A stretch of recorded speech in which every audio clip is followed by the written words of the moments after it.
तो जहां भी जरूरत पड़ेगी मैं आपको एक क्विक रिकैप देता रहूंगा रिलेवेंट कॉन्सेप्ट्स का, रिलेवेंट पार्ट ऑफ एसएचएम। ठीक है, वेव को अगर मैं एक इक्वेशन की फॉर्म में देना चाहूं तो वो इक्वेशन क्या होगी हमारे लिए, क्या कोई और टाइप की वेव हो सकती है, ठीक है, और ऐसी कुछ क्या वेव्स पॉसिबल है जो अभी तक हमें पता ही नहीं लगा है, लाइक और भी टाइप की वेव हो सकती हैं। Hello students, how are you? I hope all of you are fit, fine and safe, doing good. सब कुछ अच्छा चल रहा है और आप अच्छे से पढ़ाई कर रहे हो। तो हम आपके लिए अब लेकर आए हैं एक नया लेक्चर, हमारा एक नया चैप्टर जिसका नाम है वेव, साउंड एंड एसएचएम। हालांकि हम एसएचएम सर्कुलर मोशन में ऑलरेडी पढ़ चुके हैं, बट क्योंकि हमें वेव और साउंड को समझने के लिए एसएचएम चाहिए, तो जहां भी ज़रूरत पड़ेगी मैं आपको एक क्विक रिकैप देता रहूँगा रिलेवेंट कॉन्सेप्ट्स का, रिलेवेंट पार्ट ऑफ एसएचएम, और एसएचएम एज अ टॉपिक भी मैं आपको एक रिकैप दे दूंगा। हालांकि हम डिटेल में सर्कुलर मोशन में ऑलरेडी पढ़ चुके हैं। तो आज हम स्टार्ट करने वाले हैं हमारा नया chapter wave, sound and SHM. अच्छा, तो चलो बात करते हैं वेव की। वेव के नाम पे आपके दिमाग में क्या आता है? वाटर वेव्स है ना, पानी की लहरें हैं, समंदर की लहरें, ये सारी कुछ आपके दिमाग में आती हैं। और वो कैसे आता है? ऐसा तो नहीं है कि आपके एक अलग ही डिफरेंट काइंड ऑफ इमेज बनती हो। जनरली जो वेव सुनते ही हमारे दिमाग में जो इमेज बनती है, दैट इमेज लाइक दिस, ऐसी इमेज बनती है। तो हम उसी से संबंधित पढ़ने वाले हैं और उसी का फिजिक्स का एस्पेक्ट, फिजिक्स का डायमेंशन देखने वाले हैं कि एक्चुअली उस वेव को फिजिक्स की नज़र से कैसे देखा जाता है। ठीक है, so let us start here. तो आज का हमारा विषय रहेगा वेव, साउंड, एसएचएम। उसमें से वेव वाले पार्ट पर आज हम कॉन्सेंट्रेट करने वाले हैं। ठीक है, और वेव पार्ट पर जब हम कॉन्सेंट्रेट करेंगे तो हम देखेंगे आज कि एग्जैक्टली वेव क्या होती है, what we exactly mean by the term wave. उसके बाद वेव्स कितने टाइप की होती हैं, क्लासिफिकेशन, और किस किस ग्राउंड पर हम वेव्स को क्लासिफाई करते हैं, कैरेक्टरिस्टिक्स ऑफ वेव, ठीक है, उसकी क्या क्या खासियत होती हैं, इक्वेशन ऑफ वेव।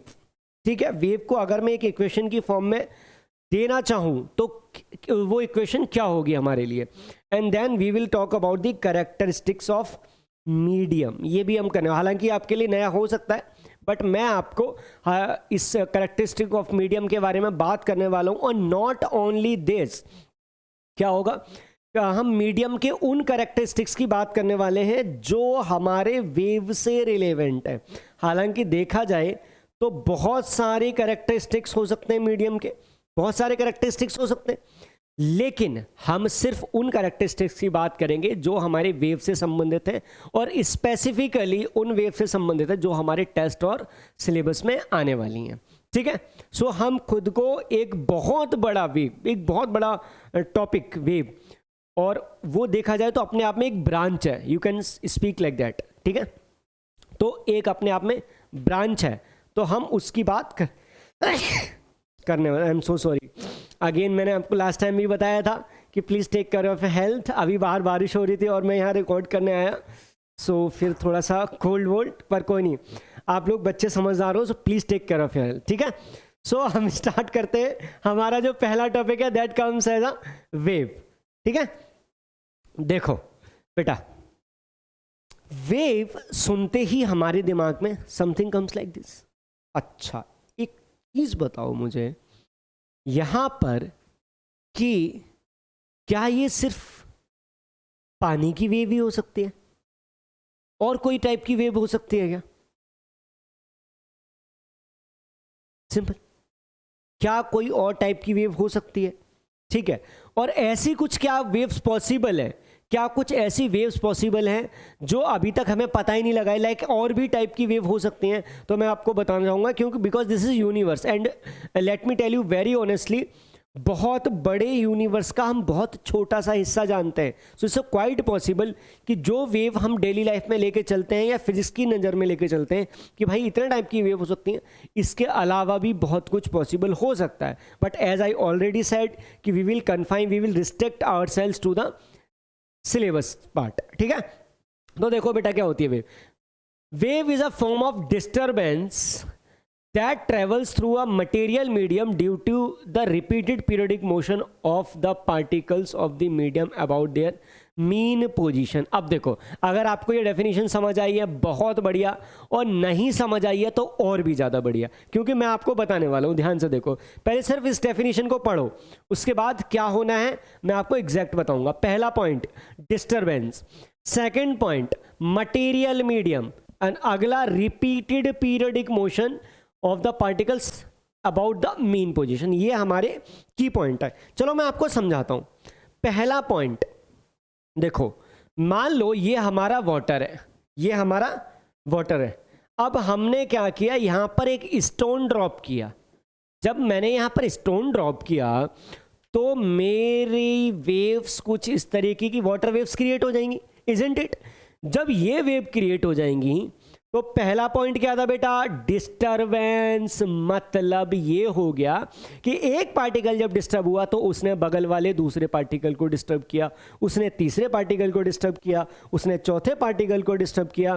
तो पहले ये वाला पार्टिकल डिस्टर्ब हुआ, फिर ये डिस्टर्ब, ये ऐसे करके डिस्टरबेंस बढ़ता चला गया। अब मैं आपको ये दिखा रहा हूं ऐसे, पर हकीकत में जहां पर जाके हमारा स्टोन ड्रॉप होता है वो चारों तरफ वेव बनती है ना, ऑल डायरेक्शन में। अगर मान लो आपका स्टोन यहां पर ड्रॉप हो गया तो क्या होगा, यहां पर स्टोन ड्रॉप हो गया तो क्या होगा, ये हर डायरेक्शन में वेव जाएगी ना, in each and every direction this will happen. So disturbance ही मैं दिखा यहां रहा हूं, लेकिन होता चारों तरफ है। ठीक है, तो ये पार्टिकल डिस्टर्ब हुआ, इसने दूसरे को डिस्टर्ब किया, उसने तीसरे को डिस्टर्ब किया, और इधर डिस्टर्ब डिस्टर्ब डिस्टर्ब डिस्टर्ब। तो आपका डिस्टरबेंस क्या, डिस्टरबेंस इस डायरेक्शन में, एक पर्टिकुलर डायरेक्शन में मूव करना स्टार्ट कर गया। ठीक है, so wave is the formation of disturbance, और या wave is a form of disturbance जो एक पॉइंट से दूसरे पॉइंट तक ट्रेवल करता है। ठीक है, अगला पॉइंट हमने क्या देखा था, travels through a material medium. Medium कैसा है, मटेरियल मीडियम। अब ध्यान से देखो, यहां पर अगर मैं वाटर वेव की बात करूं तो डिस्टर्ब होने के लिए भाई कोई ना कोई पार्टिकल तो चाहिए। जब कुछ है ही नहीं तो क्या डिस्टर्ब करोगे आप, जब कुछ है ही नहीं तो क्या डिस्टर्ब करोगे आप। तो इसका मतलब मटेरियल मीडियम की जरूरत है। पार्टिकल, फिर बगल में दूसरा पार्टिकल, यहाँ एक पार्टिकल, यहाँ एक पार्टिकल, यहाँ एक पार्टिकल, ऐसे करके ये मीडियम पार्टिकल्स हैं। कैसे पार्टिकल्स हैं, मीडियम पार्टिकल्स हैं। तो अगर मैं यहां पर डिस्टर्ब कर देता हूं, यहां पर क्या कर देता हूं, डिस्टर्ब कर देता हूं, तो ये वाला इसको डिस्टर्ब करेगा, ये ऐसे डिस्टरबेंस आगे चलता चला जाएगा, और आप देखोगे एक तरीके की वेव फॉर्मेशन हो जाएगी। नाउ अगला पॉइंट, मैंने आपको क्या बोला था कि समझ आया तो बहुत बढ़िया, और नहीं समझ आया तो उससे भी ज्यादा बढ़िया। देखो, क्योंकि मैं समझाने वाला हूं रिपीटेड पीरियडिक मोशन। अच्छा जी, ये रिपीटेड पीरियडिक मोशन मैंने आपको जब समझाया था तो क्या बताया था कि जो मोशन एक फिक्स टाइम इंटरवल के बाद खुद को रिपीट करे तो वो पीरियडिक मोशन, जो मोशन एक फिक्स टाइम इंटरवल के बाद खुद को रिपीट करे वो है हमारा पीरियडिक मोशन।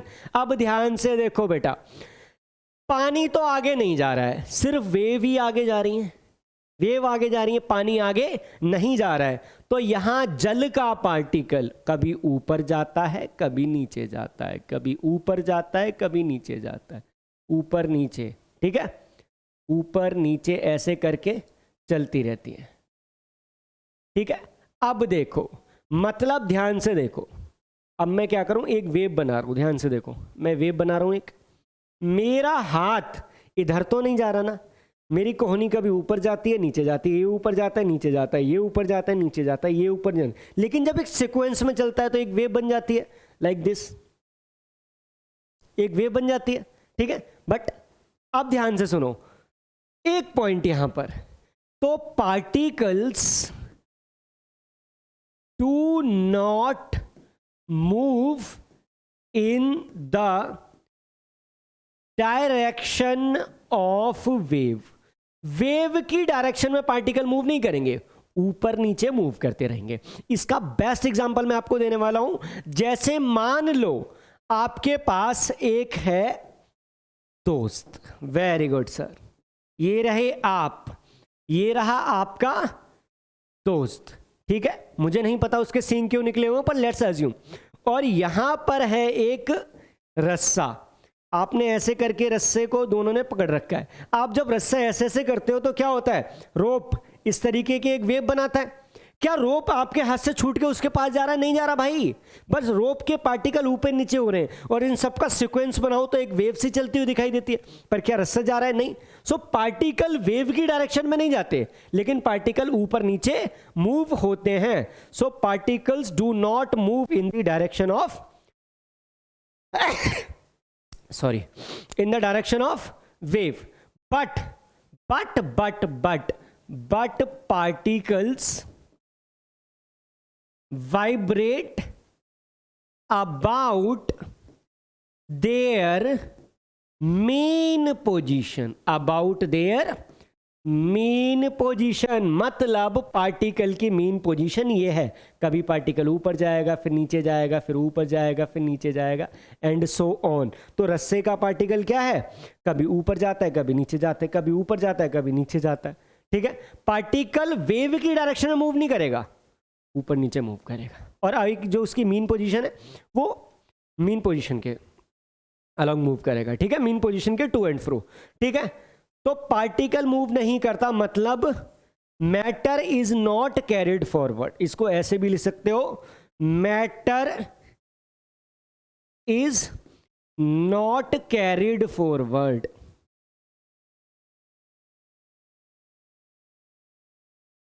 भाई अलग नहीं है, यहां तो ऐसी वेव बन गई तो अप डाउन हुआ। कई बार होता है कि जिस डायरेक्शन में वेव जा रही है ना, उसी डायरेक्शन में पार्टिकल लॉन्गिट्यूडनली मूव करता है, ये भी समझाऊंगा, टेंशन मत लो। ठीक है, तो भाई अगर वाटर वेव जा रही है तो सिर्फ डिस्टरबेंस जा रहा है, पानी मूव नहीं कर रहा है। ऐसा नहीं है कि जिधर वेव गई पानी बह के उधर ही चला गया, ऐसा नहीं होता। ठीक है, so only disturbance is moving, not flow of water। ठीक है, पानी फ्लो होके नहीं जाता। अब the disturbance is handed over from one particle to another particle of the medium without actual movement of the particle of the medium. खुद पानी चल के नहीं जाता, ये नहीं है कि यहां पानी भरा था, मैंने वेव क्रिएट कर दी, जिधर वेव जा रही थी पानी उधर ही पहुंच गया सारा इकट्ठा होके। नहीं नहीं भाई, ऐसा नहीं होता। ठीक है, अब अगला देखो, अ wave motion is a means of transferring energy from one point two another without actual transportation of the matter between two points. अब यहां पर देखने वाली बात यह है कि डिस्टर्ब करा तो मतलब क्या हो गया, उसको परेशान करना। भाई परेशान है, ऐसा वैसा कुछ नहीं है। डिस्टर्बेंस का लोग समझते हैं कि परेशान, नहीं, डिस्टरबेंस का मतलब है कि हमने उसको एनर्जी दे दी। मान लो यहां पर एक स्टोन ड्रॉप किया, तो भाई स्टोन ने इस पॉइंट को एनर्जी दी ना, स्टोन की कुछ एनर्जी यहां पे ट्रांसफर हुई, फिर वो एनर्जी अलग अलग दिशा में ट्रांसफर होती रही। सो डिस्टरबेंस का मतलब होता है कि भाई एनर्जी हमने उसको दी और वो एनर्जी ट्रांसफर हो रही है। तो जब इस पार्टिकल को एनर्जी मिली तो ये डिस्टर्ब हुआ, उसने अगले को ट्रांसफर करी एनर्जी तो वो डिस्टर्ब हुआ, उसने अगले को ट्रांसफर करी एनर्जी वो डिस्टर्ब हुआ। तो एनर्जी और डिस्टर्बेंस दोनों चलते गए। This is what we exactly mean by the statement this. ठीक है, तो होता क्या है, एक पार्टिकल, दो पार्टिकल, तीन पार्टिकल, 4 5 6, तो यहां से एनर्जी इसमें गई, यहां से यहां गई, यहां से यहां गई, यहां से यहां गई। ठीक है, but no flowing of the matter अपनी जगह। ठीक है, वो अपनी जगह क्या कर सकते हैं, वाइब्रेट करते हैं एक मीन पोजीशन, चाहे वो अप डाउन हो, एक्स एक्सिस के अलोंग हो, लेफ्ट राइट, वाई एक्सिस के अलोंग हो, क्या हो सकता है अप डाउन, है ना, चाहे जेड एक्सिस के अलोंग हो, है ना, पास दूर। तो एक मीन पोजीशन के अराउंड हम वो क्या करते हैं, वाइब्रेट करते हैं। In a wave motion disturbance travel through some medium but the medium doesn't move along with the disturbance. बिल्कुल सही बात है सर।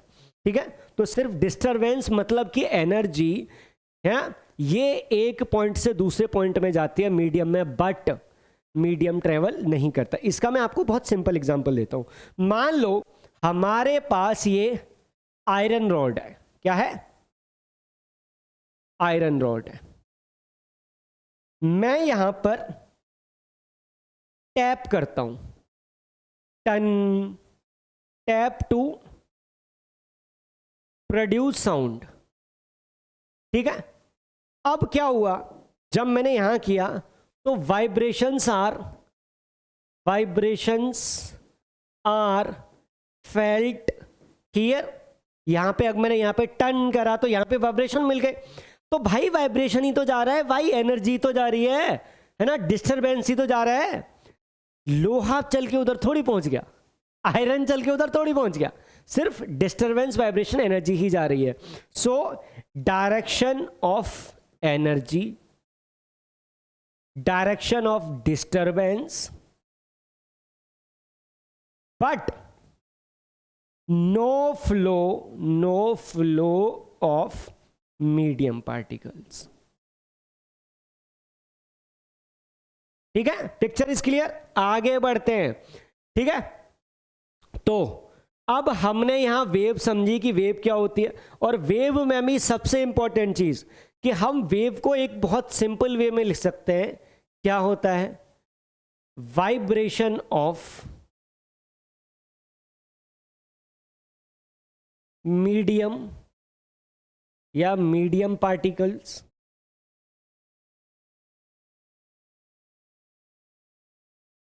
टू एंड फ्रो या up and down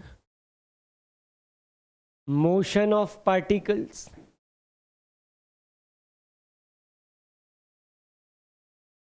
no flow of medium. ठीक है, और क्या होता है, इस सब को मिला के हम बोलते हैं कि भाई वेव के अंदर बेसिकली ये सब होता है। अब एक पॉइंट बनता है, ध्यान से देखो, मैं आपको एक हॉरिजॉन्टल लाइन है, यहाँ एक पार्टिकल है, यहाँ एक पार्टिकल है, एक पार्टिकल, ऐसे करके वी हैव सेवरल पार्टिकल्स। चलो अब हम करते हैं इनकी बातें कि हो क्या रहा है। ये पार्टिकल अगर मान लो इस दिशा में वेव जा रही है, वेव इस दिशा में जा रही है, तो ये पार्टिकल क्या करेगा, up down up down up down, क्या होगा, अप एंड डाउन वाइब्रेशन। ये मीन पोजीशन है, ये ऊपर जाएगा नीचे जाएगा, ऊपर नीचे जाएगा, तो क्या होगा, अब मान लो यहां पर ये अप एंड डाउन कर रहा है, यहां पर मैं एक सीक्वेंस बताता हूं। ये पार्टिकल कुछ डिस्प्लेस हुआ, मान लो ये पार्टिकल कुछ हल्का सा डिस्प्लेस हो गया, ठीक है, ये ऊपर डिस्प्लेस हो गया, इतनी देर में इस पार्टिकल ने इसको डिस्प्लेस कर दिया, हल्का सा थोड़ा सा डिस्टर्ब कर दिया। जब ये डिस्प्लेस हुआ तो ये पार्टिकल थोड़ा और डिस्प्लेस हो गया, ये मैक्सिमम पे पहुंच गया। ठीक है, जब ये मैक्सिमम पे पहुंच गया, इसका यहां नंबर आया, तो इसने क्या किया, ये भी थोड़ा सा हो गया, जब ये यहां आया तो इसका भी थोड़ा सा हो गया, एंड सो ऑन, ये हमारा सीक्वेंस चलता रहा।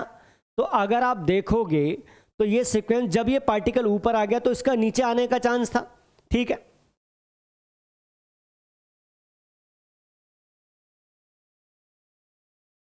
ऊपर का चांस बन गया, फिर इनका नीचे का चांस बन गया। तो आप देखोगे कि अगर इनको, अगर मैं एक वेव फॉर्म में बनाऊं तो it will come in like this. ठीक है,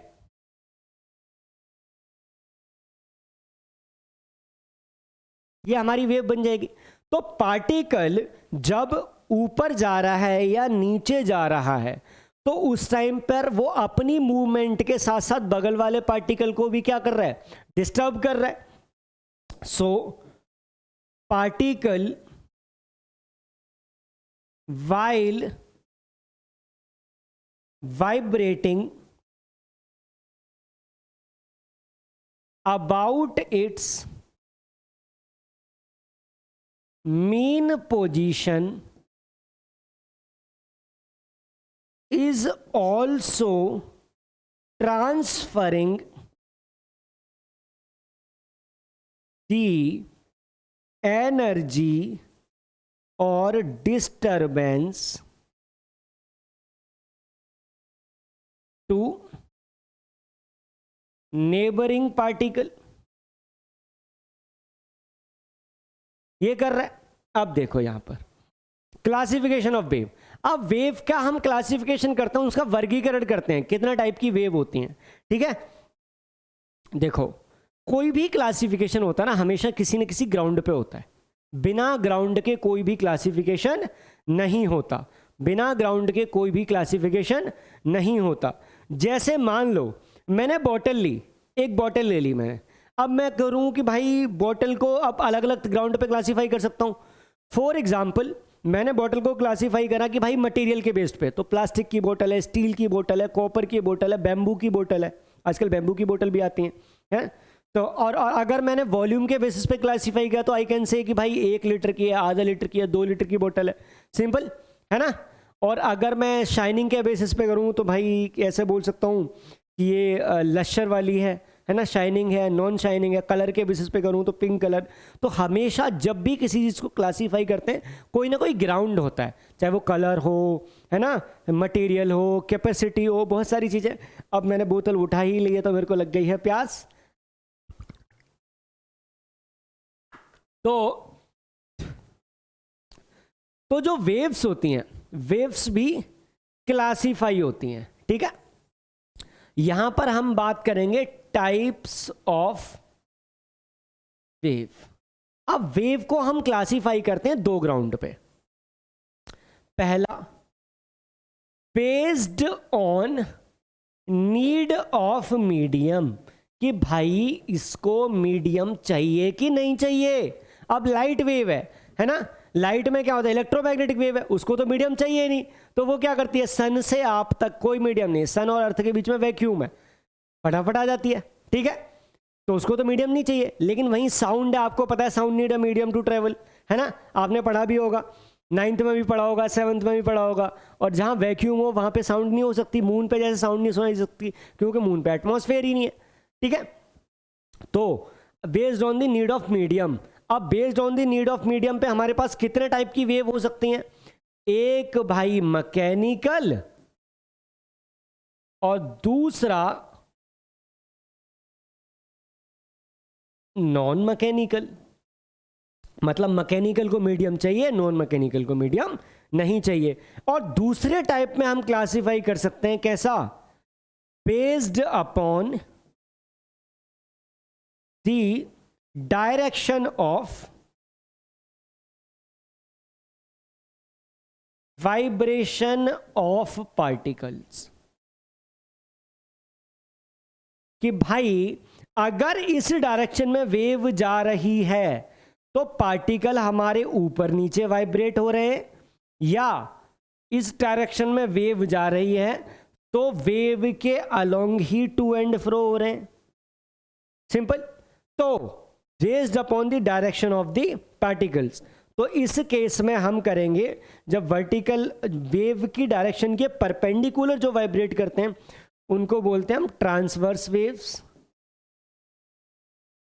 ठीक है, और जो along the direction of propagation of wave vibrate करते हैं जो पार्टिकल, उस वेव को हम बोलते हैं लॉन्गिट्यूडनल। कैसा, लॉन्गिट्यूडनल।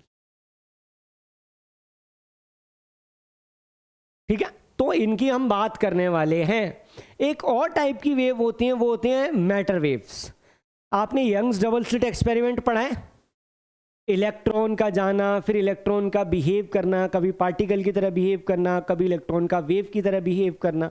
एक और मैटर वेव्स होती हैं। ठीक है, हालांकि वो मैटर वेव्स हमारे सिलेबस में नहीं है, ठीक है, बट मैं आपको एक हिंट दे दूंगा कि those matter waves are not in our syllabus. So इसीलिए इसलिए ज़्यादा डिटेल में जा नहीं सकते, पर मैं आपको एक इंट्रोडक्टरी पॉइंट दे दूंगा कि हाँ what exactly the matter waves are.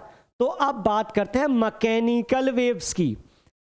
So mechanical waves require a medium for their propagation. Propagation मतलब आगे बढ़ना, प्रोपगेशन मतलब आगे बढ़ना, मतलब उनको आगे बढ़ने के लिए मीडियम चाहिए होता है। अब मीडियम हटा दो, वो हमारा क्या होगा, वेव आगे बढ़ ही नहीं पाएगी, वेव आगे ट्रेवल नहीं कर पाएगी, ठीक है। They can not travel through a vacuum, क्यों? क्यों भाई, वैक्यूम में तो मीडियम ही नहीं है, ठीक।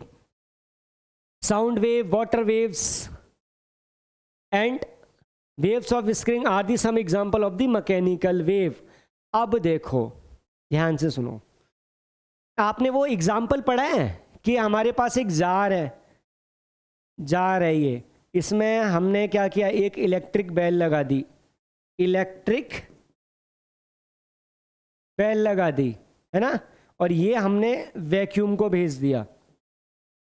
तो जब यहाँ से हमने सारी एयर शक कर ली और हमारे यहाँ कुछ एयर नहीं बनी, वैक्यूम हुआ, तो हमने अगर इलेक्ट्रिक बेल को बजाया तो वी हियर नो साउंड, हमें कोई साउंड सुनाई नहीं दिया, क्योंकि हमने सारी एयर तो निकाल ली। इसका मतलब sound is a mechanical wave, sound needs a medium to travel. अब देखो जरा, ठीक है, एक और वेव्स होती है मैकेनिकल वेव्स,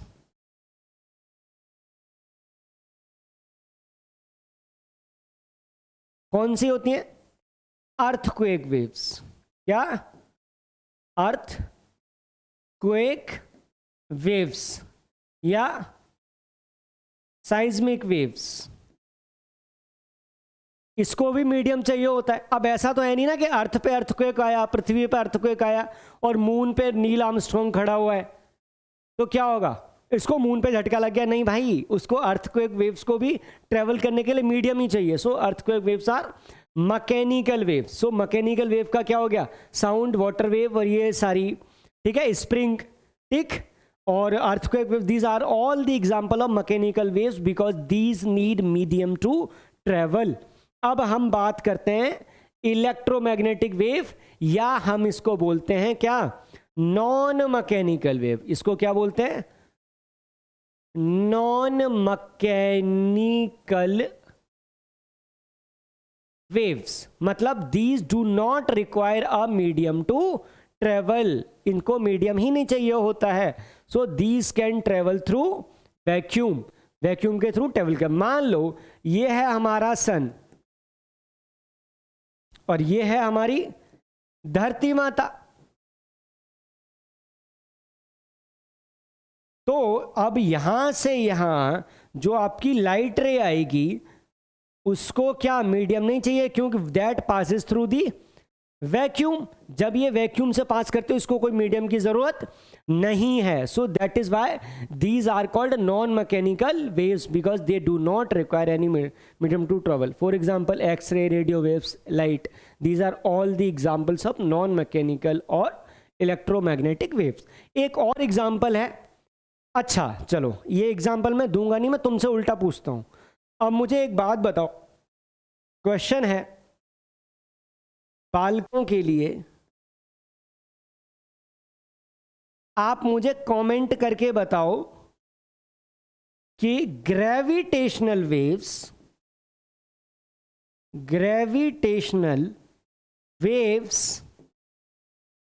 मैकेनिकल हैं या नॉन मैकेनिकल है? आप मुझे कमेंट करके बताओ कि ग्रेविटेशनल वेव्स हमारी मैकेनिकल हैं या नॉन मैकेनिकल है। मतलब do they require medium to travel और do they not require medium to travel, ठीक है। हालांकि मैकेनिकल जो क्या कहते हैं, अभी रिसेंट में एक, मुझे याद नहीं है, 2 साल या 3 साल हो गए ऐसा कुछ हुआ है, कि एक एक्सपेरिमेंट हुआ था जहां पर we detected the gravitational waves, है ना।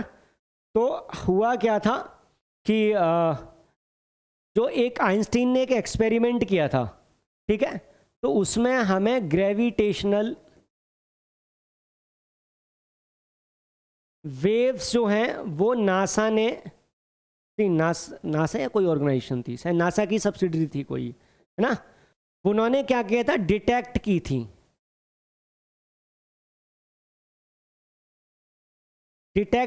जिसने क्या किया था, प्रूव्ड आइंस्टीन की theory of general relativity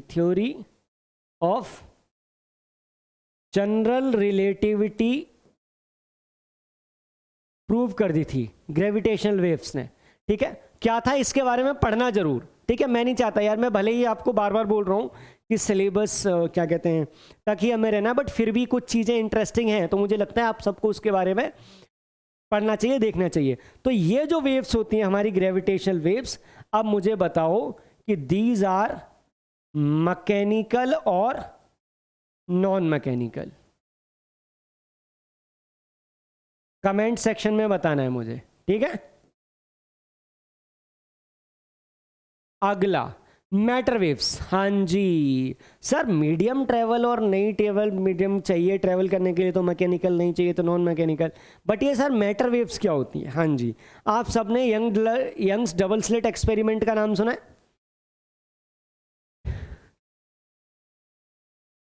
Young's double slit experiment. वहां पर क्या है, आप देखोगे जो आपका इलेक्ट्रॉन है वो एक पार्टिकल की तरह भी बिहेव करता है। कैसे बिहेव करता है? एक पार्टिकल की तरह भी करता है, प्लस एक वेव की तरह भी बिहेव करता है। तो उस वेव को हम बोलेंगे क्या? Matter wave. जरा सुनो। So matter waves are associated with the constituent of matter such as electron, proton, neutrons, atoms and molecules। अब एक चीज एक देखो, आपको पता है जो डुअल नेचर ऑफ पार्टिकल है, डुअल नेचर ऑफ मैटर है, मैटर कोई भी हो, चाहे हम ही क्यों ना हो, दुनिया का कोई इंसान क्यों ना हो, ठीक है, हैवी से हैवी, लाइट से लाइट, क्या है वो एक वेव की तरह भी बिहेव करता है। हालांकि उसका वेव बिहेवियर ना इतना मतलब अनट्रेसिएबल होता है, हम उसको ट्रेस नहीं कर सकते।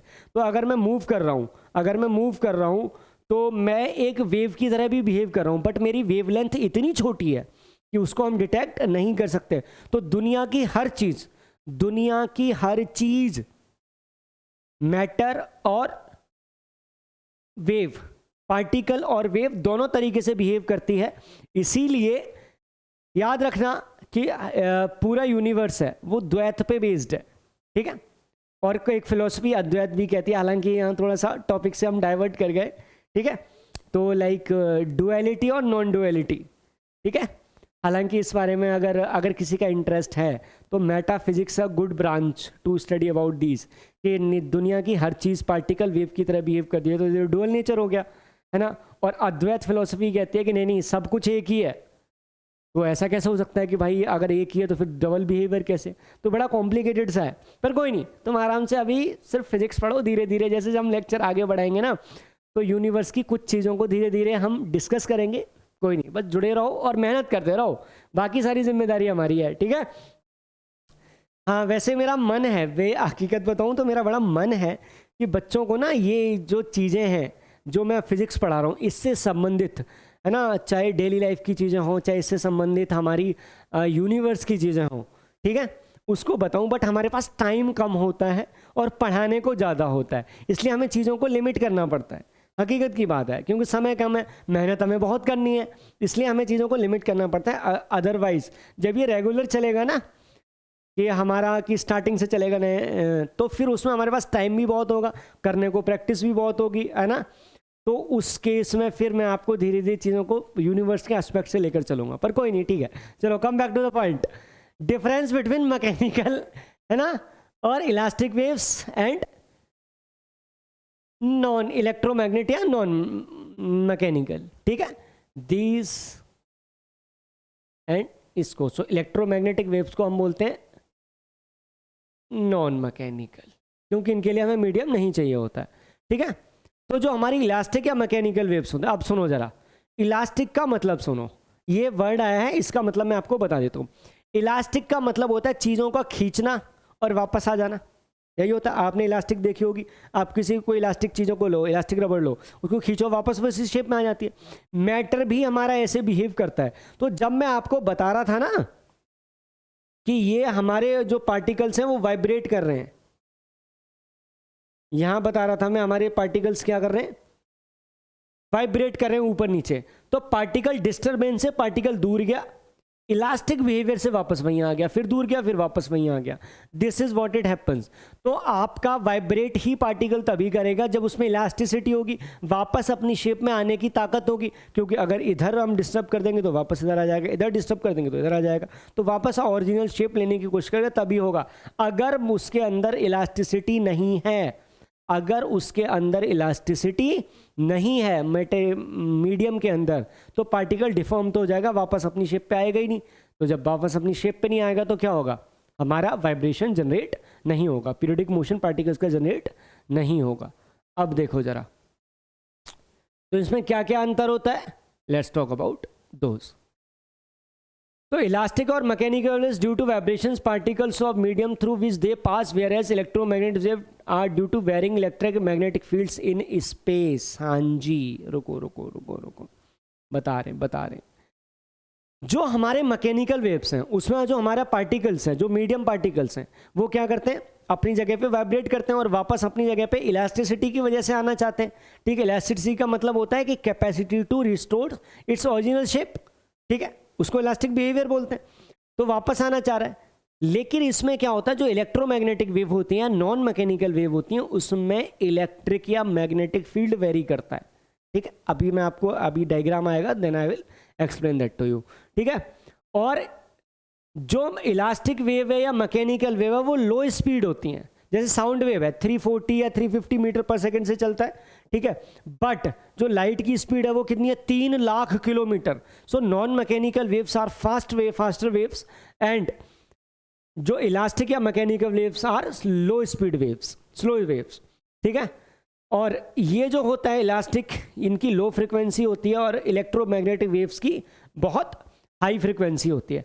अच्छा, मैं आपको एग्जांपल ले, जैसे साउंड वेव है, इलास्टिक वेव है, मैकेनिकल वेव है, तो साउंड की हम कहते हैं 20 हर्ट्ज से 20,000 हर्ट्ज, यही सुनते हैं हम। मैं आपको जैसे एकदम, मान लो साउंड है, हम कितने साउंड में डील करते हैं, जैसे 20 हर्ट्ज टू 20,000 हर्ट्ज, इतने में ही हम सुनते हैं। बट आपने देखा होगा कि जो हमारे एफएम रेडियोज हैं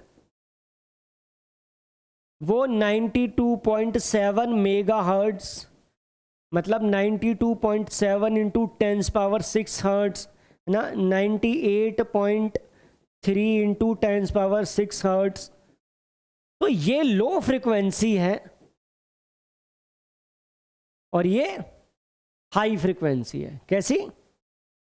हाई फ्रिक्वेंसी। सो जो हमारी मैकेनिकल वेव्स होती हैं those deal in low frequency and non mechanical waves deal in high frequency. और इलास्टिक वेव्स क्या है, ये जो हमारी मैकेनिकल वेव्स हैं वो हमारी क्या हो सकती हैं, ट्रांसवर्स और लॉन्गिट्यूडनल दोनों हो सकती हैं, लेकिन हमारी नॉन मैकेनिकल वेव्स हैं वो हमारी हमेशा ट्रांसवर्स वेव्स होती हैं। ठीक है, चलो अब बढ़ते हैं आगे ट्रांसवर्स पे। अब इनको देख लेते हैं, ये तो हमने बेसिक चीज़ें देखी थी। ठीक, अब हम देखते हैं इनको डिटेल में, ट्रांसवर्स वेव क्या होती है। अच्छा, मैंने आपको एक एग्जांपल दिया था कि मान लो आप यहां पर खड़े हो, ये रहे आप, ये रहा आपका दोस्त, दोनों के बीच में एक रस्सा है। ठीक है, अब रस्सा तो नहीं जा रहा है, पार्टिकल अप डाउन हो रहे हैं। ठीक है, इसका मतलब ये हो गया कि जिस डायरेक्शन में एनर्जी जा रही है, जिस डायरेक्शन में वेव जा रही है, पार्टिकल उसके परपेंडिकुलर वाइब्रेट कर रहे हैं। जैसे अगर मैं वाटर वेव की बात करूं तो भाई ये तो इसकी मीन पोजीशन है ना, इसकी मीन पोजीशन ये है, इसकी मीन पोजीशन ये है, तो पार्टिकल मीन पोजीशन के अबव ही, अराउंड ही अप डाउन कर रहे हैं ना, जबकि जा तो इधर रही है वेव। यहां भी देखो मीन पोजीशन के अराउंड ही अप डाउन कर रहे हैं, लेकिन वेव तो हमारी इधर जा रही है। मीन पोजीशन के अराउंड ही अप डाउन कर रहे हैं, मगर वेव तो हमारी इधर जा रही है। तो जिस डायरेक्शन में वेव जाती है, पार्टिकल उसके परपेंडिकुलर डायरेक्शन में वाइब्रेट करते हैं। ठीक है, so if we give an upward jerk to one end of the rope, एक रोप है, मैंने वहाँ जाके दीवार में बांध दिया अच्छे से, और मैं यहाँ पर एक जर्क देता हूँ, तो वो क्या होगा, ऐसे ऐसे जाएगा सीन, तो वो टकरा के ऐसे वापस आ जाएगा, ठीक है। सो opposite and fix, a single wave pulse is formed and travels along the rope of, तो ये हमेशा ऐसे, जबकि जाना एनर्जी यहाँ जा रही है लेकिन वाइब्रेशन यहाँ हो रहा है, up and down. Now listen carefully. तो मैं यहाँ पर एक चीज़ बोल सकता हूँ कि ये तो हमारा नॉर्मल था जो हम वाटर वेव में देखते हैं, ठीक है। अब यहाँ हम बात करते हैं इलेक्ट्रोमैग्नेटिक वेव की, लाइट की। जिस डायरेक्शन में लाइट जा रही है हमारी, यहाँ पर मैं, यहाँ पर एक्स एक्सिस है, ये वाई एक्सिस है, इन दोनों के परपेंडिकुलर जेड एक्सिस है। तो अगर हमारी लाइट यहाँ जा रही है तो एक तरफ इलेक्ट्रिक फील्ड वेरी करता है, दूसरे सब इन दोनों के परपेंडिकुलर, ये लाइट एक्स एक्सिस में लाइट जा रही है, ऐसी लाइट रे जा रही है, इलेक्ट्रिक फील्ड ऐसे करेगा, और इन दोनों के परपेंडिकुलर मैग्नेटिक फील्ड ऐसे वेरी करेगा। This is how things are happening. तो ये हमारा इलेक्ट्रिक फील्ड है और ये ब्लू वाला हमारा मैग्नेटिक फील्ड है, ठीक है। आप आराम से एक काम कर सकते हो, आप आराम से सर्च कर सकते हो इलेक्ट्रोमैग्नेटिक वेव 3D एनिमेशन, वो आराम से बहुत अच्छे से समझाएगा आपको, ठीक है। तो कहीं से भी पढ़ो, टेंशन लेने की जरूरत नहीं है, ठीक है। बस पढ़ो, समझो, डाउट आता है तो लेट अस नो, ठीक है। अब बढ़ते हैं आगे। तो इसके लिए दिस डज नॉट रिक्वायर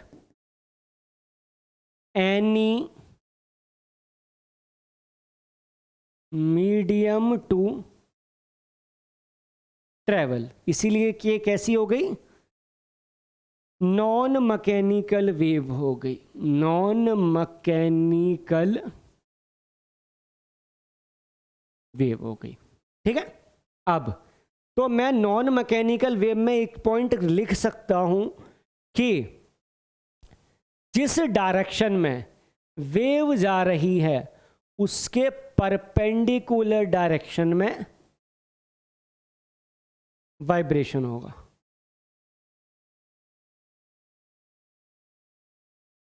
ठीक है। यहां लिख सकता हूं मैं। अगला लॉन्गिट्यूडनल वेव। हाँ जी, लॉन्गिट्यूडनल वेव क्या है? तब तक मैं पानी पीता हूं, आप आराम से डेफिनेशन पढ़ो।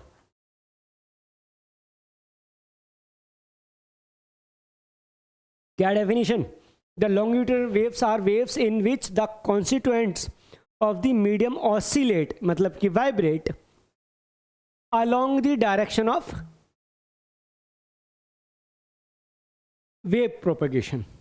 इसको पहले समझ लेते हैं कि जैसे मान लो ये हमारे मीडियम पार्टिकल,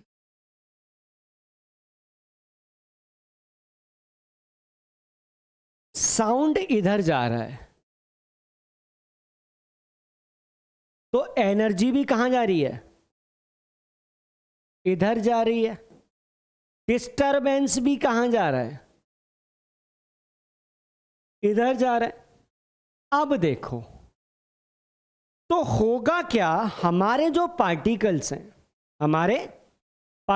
हैं वो इधर मूव करेंगे, फिर इधर मूव करेंगे, फिर इधर मूव करेंगे, इधर मूव करेंगे, इधर इधर इधर इधर, एंड दिस विल कैरी। ये इधर उधर वाइब्रेट करते रहेंगे।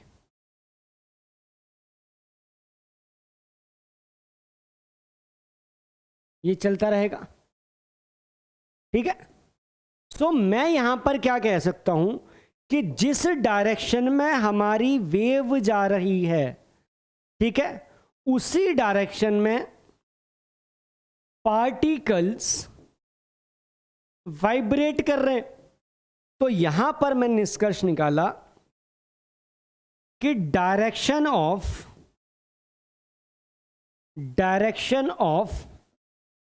Vibration of particles in longitudinal wave या direction of vibration of particles is parallel to the direction of wave in longitudinal wave. तो जिस दिशा में वेव जा रही है हमारे पार्टिकल भी क्या करते हैं, उसी दिशा में या उसके पैरेलल दिशा में क्या करते हैं, वाइब्रेट करते हैं, तो हम उसको बोलते हैं लॉन्गिट्यूडिनल वेव्स। अब इस केस में क्या होता है, ये पार्टिकल है नॉर्मल, मान लो ये एवरेज है,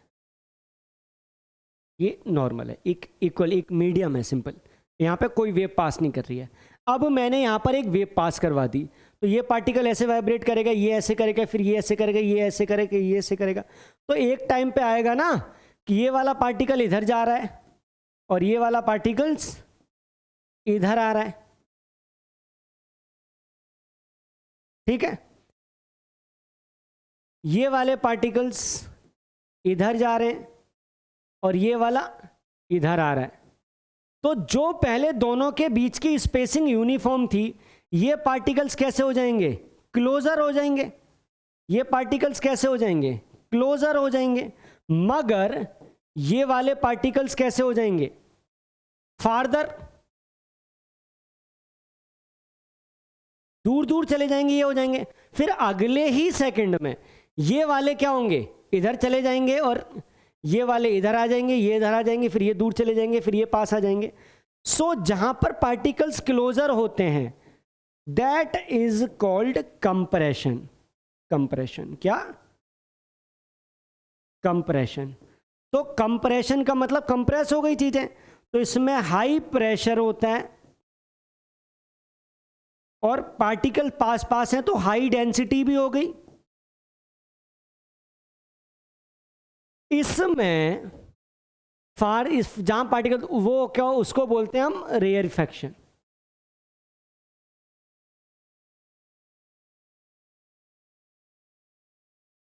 उसमें low pressure,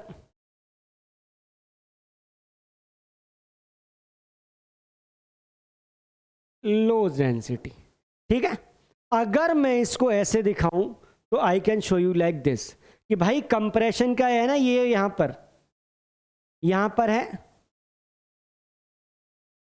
high pressure high density, यहां पर क्या है, लो प्रेशर लो डेंसिटी, और ये ऑल्टरनेटिव चलता रहता है। तो अगले ही पल हाई की जगह कंप्रेशन की जगह रेयरफेक्शन आता है, रेयरफेक्शन की जगह कंप्रेशन आ जाता है। तो ये पूरा करके ऐसे मोशन चलता रहता है, ठीक है। अब ध्यान से देखो, अगर मैं इसको डायग्रामेटिकली प्रेजेंट करना चाहूं, so I can present it like that. यहां पर भाई कंप्रेशन है, दूर दूर पार्टिकल से रेयरफेक्शन है, फिर यहां पे कंप्रेशन है, दूर दूर पार्टिकल से रेयरफेक्शन है, यहां पे कंप्रेशन है, दूर दूर पार्टिकल से रेयरफेक्शन है, सिंपल। तो आई कैन राइट दैट कि यहां पर भाई कंप्रेशन है, यहां पर रेयरफेक्शन है, कंप्रेशन है, रेयरफेक्शन है, कंप्रेशन है, रेयरफेक्शन। तो अगर मैं इसको वेव की फॉर्म में बताऊं तो मैं ऐसे बोल सकता हूं, अब देखो, कंप्रेशन मतलब high pressure high density, rarefaction मतलब लो प्रेशर लो डेंसिटी। जब ये कंप्रेशन की जगह रेयरफेक्शन आ जाएगा, है ना, रेयरफेक्शन की जगह कंप्रेशन, तो अगले ही पल ये कंप्रेशन यहाँ पहुँच जाएगा, ये रेयरफेक्शन यहाँ पहुँच जाएगा, ये कंप्रेशन यहाँ पहुँच जाएगा, ये रेयरफेक्शन यहाँ पहुँच जाएगा, और पीछे से नया कंप्रेशन नया रेयरफेक्शन, ऑल्टरनेट कंप्रेशन रेयरफेक्शन चलता रहेगा। अब ध्यान से देखो, तो यहाँ पर मैं ऐसे बोल सकता हूँ ना कि अब मैंने क्या किया, प्रेशर और इसकी वेव बनाई, ठीक है, प्रेशर और, तो मैंने देखा कि कंप्रेशन वाले पॉइंट पर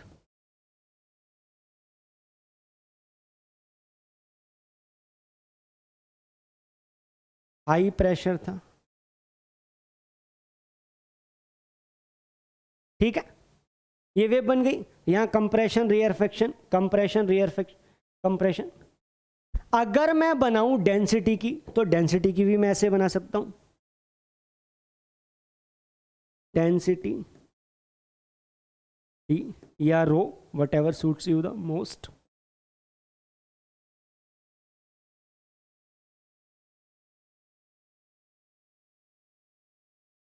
ठीक है। अब तो इस पॉइंट पर जो रेयरफेक्शन का पॉइंट है वहां पर प्रेशर भी लो है और वहां पर डेंसिटी भी लो है, ठीक है। And this way we will proceed ahead.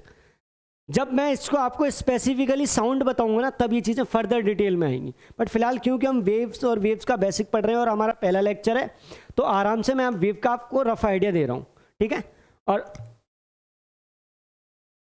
Rough idea का मतलब ये नहीं है कि बिल्कुल भी नहीं, रफ आइडिया का मतलब ये है कि जितना हमें चाहिए हम उतना ही पढ़ रहे हैं, अननेसेसरी नहीं है। अगर वेव देखोगे तो बहुत डीप है। अगली क्लास में जब मैं आपको पढ़ाऊंगा ना वेव और वेव की के सुपर इम्पोजिशन, तब समझ में आएगा हैं वेव ऐसी भी होती है, बट फिलहाल हम फंडामेंटल को समझते समझते समझते ऐसे चल रहे हैं। जब अगली क्लास में आएगा ना आपका सुपर इम्पोजिशन ऑफ वेव, फिर नया वेव निकालना, नए वेव की एम्पलीट्यूड फ्रिक्वेंसी ये सब निकालना, उस टाइम लगेगा आपका बहुत तगड़ा दिमाग, तब कहोगे हैं सर ऐसा भी होता है। कोई नहीं, चलो ठीक है। सो ट्रांसफर लॉन्गिट्यूडनल वेव्स, आराम से इनको पढ़ना समझना, ठीक है।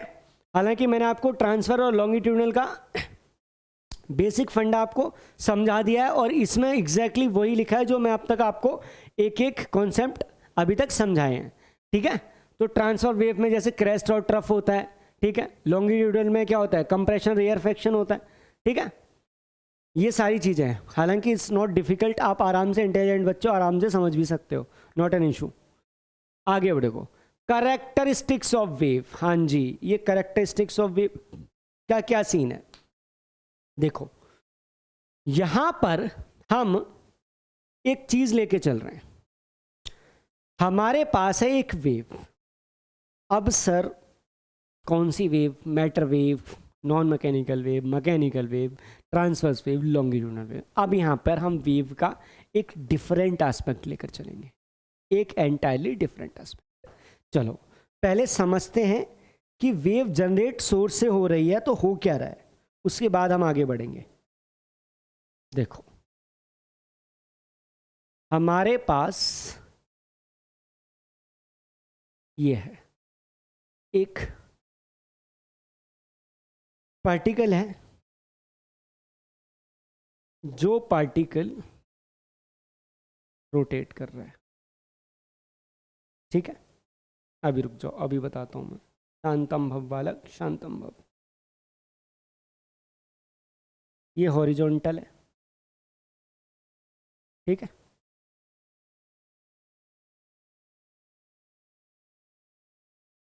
यहां पर ये पार्टिकल हमारा ऐसे घूम रहा है और यहां एंगल बना रहा है ये थीटा, ठीक है। और ये पार्टिकल हमारा ऐसे यहां घूम रहा है, इधर इधर, ठीक है। अब ये पार्टिकल हमारा घूम रहा है। मैंने क्या किया, इस पार्टिकल को मान लो, चलो सिंप्लिसिटी के लिए मैं इसको जीरो से स्टार्ट कर देता हूं। चलो ये थीटा वीटा सब डिलीट मार देता हूं, तो जीरो से स्टार्ट कर देता हूं ताकि बच्चा कंफ्यूज ना हो। इस पार्टिकल को मैंने स्टार्ट किया जीरो से, यहां से ये पार्टिकल स्टार्ट हुआ। अब मैंने इसका ग्राफ बनाया, कैसे, ये मेरा डिस्प्लेसमेंट है, ठीक है। ये डिस्प्लेसमेंट टाइम है, ठीक है। टाइम यहां से स्टार्ट करा मैंने। अब ये हमारा पार्टिकल की नोक पे ध्यान दो, इसकी इस पॉइंट पे ध्यान दो। जब ये पार्टिकल टाइम जीरो, तो ये पार्टिकल यहां पे था, यहां पे था। अगले ही सेकंड ये जो पार्टिकल है, ये पार्टिकल हमारा पहुंच गया अब यहां पे। तो मीन पोजीशन से कितनी डिस्प्लेसमेंट हो गई, कुछ टाइम लगा होगा इसको, मीन पोजीशन से इसकी डिस्प्लेसमेंट ये हो गई, ये हो गई। अगले देर में वो पार्टिकल हमारा पहुंच गया यहां पे, यहां पर पहुंच गया। तो इसके ही समान कुछ टाइम बाद हमारी पोजीशन ये हो गई होगी, है ना, टाइम है। उसके बाद जब पार्टिकल हमारा यहां आ गया, ये लो, पार्टिकल हमारा यहां आ गया, तो अब देखोगे उसके ही बराबर में ले आओ, किसी टाइम बाद पार्टिकल हमारा यहां आ गया, आ गया। इन पॉइंट को मैं जोड़ सकता हूं क्या? Very good. अब क्या हुआ, हमारा पार्टिकल चलकर यहां आ गया। जब हमारा पार्टिकल चल के यहां आ गया, तो क्या अब मैं यहां पर ऐसे करके ये पॉइंट बना सकता हूं? सर बिल्कुल बना सकते हो। अब हमारा पार्टिकल चल के यहां पहुंच गया। जब यहां पहुंच गया तो क्या मैं इसका डिस्प्लेसमेंट किसी टाइम पे बना सकता हूं? ऐसे यह आ गया। अब हमारा पार्टिकल घूम के पार्टिकल यहां आ गया, तो देखना इसकी ये पॉइंट क्या होगी, बराबर यहां पे आ गया। क्या इसको मैं कनेक्ट कर सकता हूं? अब ये पार्टिकल हमारा नीचे गया। जब ये पार्टिकल हमारा नीचे पहुंचा, घूमकर, कोई टाइम लगा होगा तो हम इधर भी टाइम में बढ़ जाएंगे। लेकिन अब डिस्प्लेसमेंट पॉजिटिव है नेगेटिव है? उस मीन पोजीशन से ऊपर है पार्टिकल या नीचे पार्टिकल? मीन पोजीशन से नीचे पार्टिकल है। तो अब हम इसको यहां आ जाएंगे। चलो सर, अब पार्टिकल हमारा पहुंचा यहां, तो यहां लगा लो।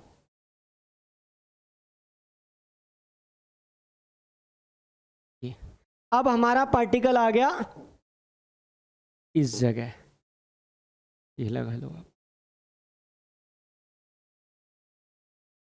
ये तो ऐसे ही जब हमारा पार्टिकल चलेगा तो हमारे ये पॉइंट्स भी ऐसे सिमिलरली चलते रहेंगे। तो अगर मैं इन सब को कनेक्ट करूं तो हमारे पास बन जाएगी एक वेव। एक राउंड में हमारा एक वेव बन, ठीक है? यहां तक कोई दिक्कत? हाँ जी। अब देखो जरा, अब पता चल गया। तो अगर ये हमारा पार्टिकल है ना घूम रहा है, अगर ये 2 चक्कर बनाएगा तो हमारी 2 वेव बन गई, 3 बनाएगा तो हमारे 3 वेव बन गई।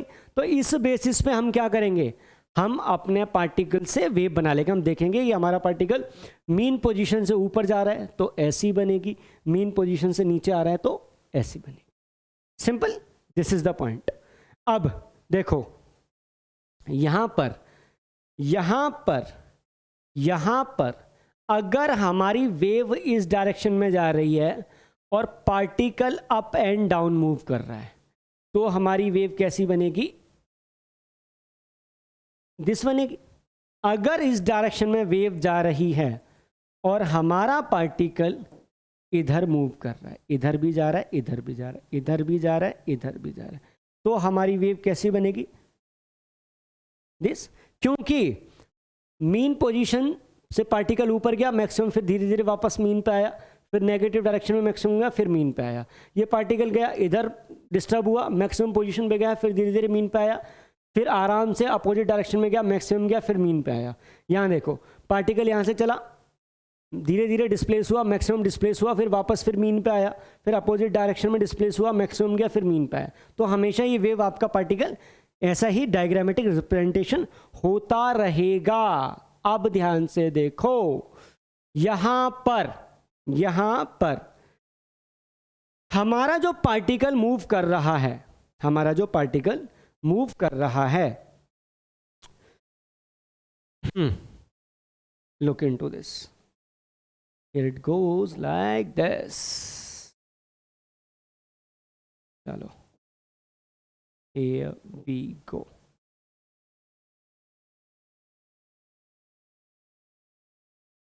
ठीक है, अब हमारा पार्टिकल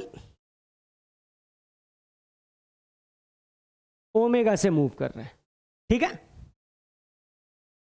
थीटा, ओमेगा क्या है? एंगुलर वेलोसिटी, ठीक है? अब यहां पर ये थीटा है। तो अब हमें देखना है कि पार्टिकल हमारा मीन पोजीशन से मैक्सिमम कितना गया, फिर लौट के कब आया, फिर तो इसका जो कंप्लीट सर्कल होगा ये वो क्या होगा, टाइम पीरियड। टाइम पीरियड जिसमें जितने टाइम में पार्टिकल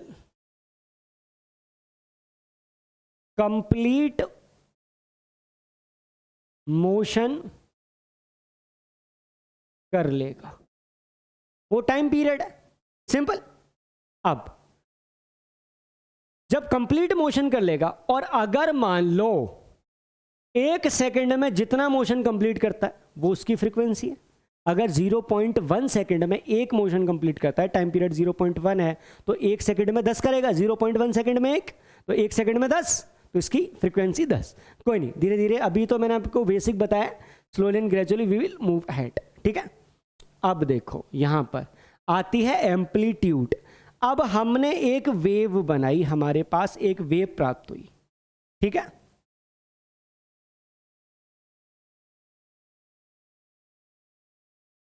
तो जो मैक्सिमम डिस्प्लेसमेंट है, डिस्प्लेसमेंट तो यहां भी पार्टिकल का है, यहां भी पार्टिकल का है,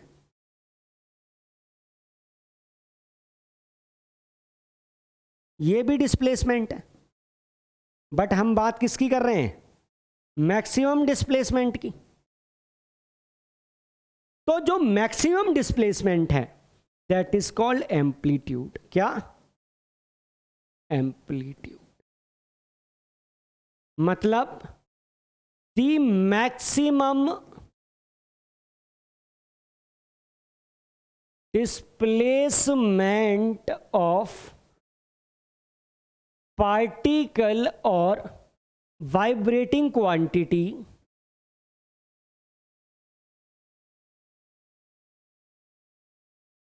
from its mean position. Mean position से मैक्सिमम कितना दूर गया, वो हमारा एम्पलीट्यूड है। तो मैं यहां पर बहुत सिंपल भाषा में लिख सकता हूं कि पार्टिकल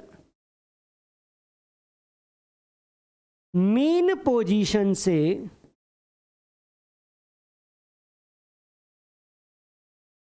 मैक्सिमम कितना दूर गया, वो हमारा एम्पलीट्यूड है। अब ध्यान से सुनो, एम्पलीट्यूड की जो यूनिट है वो हम मीटर मानते हैं क्योंकि displacement, but this is not fixed. This is not fixed. Metre मानते हैं बट एम्पलीट्यूड की कोई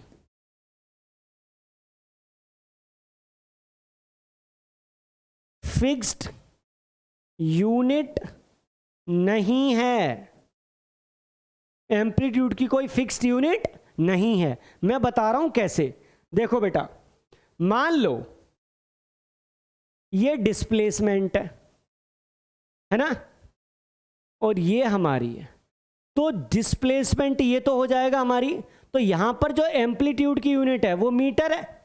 बट अगर मैं बोलूं यहां पर कि भाई ये हमारा प्रेशर है ना,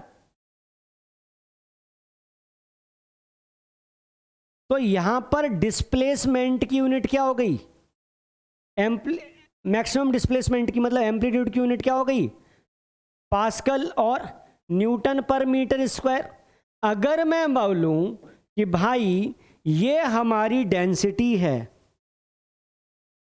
और ये हमारी वेव है, तो मैक्सिमम डिस्प्लेसमेंट क्या हो गया, ये हो गई हमारी केजी पर मीटर क्यूब। तो डिस्प्लेसमेंट मैक्सिमम डिस्प्लेसमेंट मतलब कि एम्पलीट्यूड की कोई भी फिक्स यूनिट नहीं है। जो क्वांटिटी वेरी करेगी उसी क्वांटिटी की यूनिट एम्पलीट्यूड की यूनिट हो जाती है। नोट नोट नोट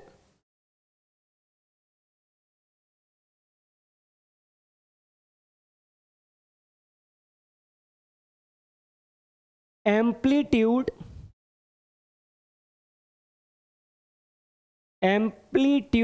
की कोई फिक्स्ड यूनिट नहीं है, जो क्वांटिटी वेरी कर रही है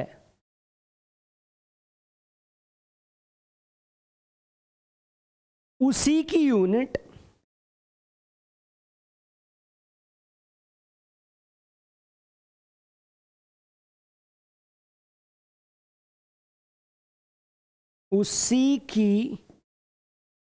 यूनिट एम्पलीट्यूड की यूनिट हो जाती है। ठीक है, अगर डेंसिटी है तो भाई डेंसिटी, प्रेशर वेरी कर रहा है तो प्रेशर। ठीक है, यहां तक कोई दिक्कत नहीं। अब हम बात करते हैं वेवलेंथ की। हाँ जी, वेवलेंथ क्या है? एक वेव की लेंथ। अगर इसको बहुत ही सर्वसाधारण भाषा में कहो तो एक वेव की लेंथ, उसको वेवलेंथ बोलते हैं। तो हम इसको ऐसे बोलते हैं कि मान लो ये हमारी एक वेव है। ये क्या है? हमारी एक वेव। जो टॉप पॉइंट है दैट इज कॉल्ड क्रेस्ट। क्या बोलते हैं? क्रेस्ट। क्रेस्ट मतलब ऐसे आ सकते हो, C for crown, C for crest. ठीक है, यहां पर होता है ट्रफ, TROUGH। ये हमारा क्रेस्ट, ये ट्रफ, ये क्रेस्ट। ठीक है, तो एक वेव है हमारी ये। अगर मैं आगे बढ़ूं तो ये, आगे बढ़ूं तो ये, आगे बढ़ूं तो ये। तो एक वेव की लेंथ, एक वेव लेंथ है। अगर मैं आगे बढ़ता हूं तो क्राउन से क्राउन मतलब क्रेस्ट से क्रेस्ट की लेंथ भी एक वेव लेंथ है, ट्रफ से ट्रफ की लेंथ भी एक वेव लेंथ है। This is it. So the distance between consecutive मतलब एक के बाद एक, बिटवीन कॉन्जिक्यूटिव क्रेस्ट और trough is called a wavelength. क्या बोलते हैं इसको हम? वेवलेंथ बोलते हैं। तो मैं ऐसे बोल सकता हूं कि यहां से लेकर यहां तक एक वेवलेंथ है, और वेवलेंथ को हम डिनोट करते हैं लैम्डा से, LAMBDA, लैम्डा। ठीक है, यहां से यहां तक एक वेवलेंथ है। क्रेस्ट से क्रेस्ट तक एक वेवलेंथ है, ट्रफ से ट्रफ तक एक वेवलेंथ। ठीक है, सो वेवलेंथ को कैसे डिफाइन कर सकते हैं कि the distance between consecutive crest और consecutive trough is called a wavelength. ठीक है, अब वेवलेंथ को आप ऐसे भी डिनोट कर सकते हो कि भाई जब हमारे पार्टिकल ने एक कंप्लीट चक्कर किया इतनी देर में वेव कितनी आगे बढ़ गई। ठीक है, वेवलेंथ को आप ऐसे भी बोल सकते हो कि वेवलेंथ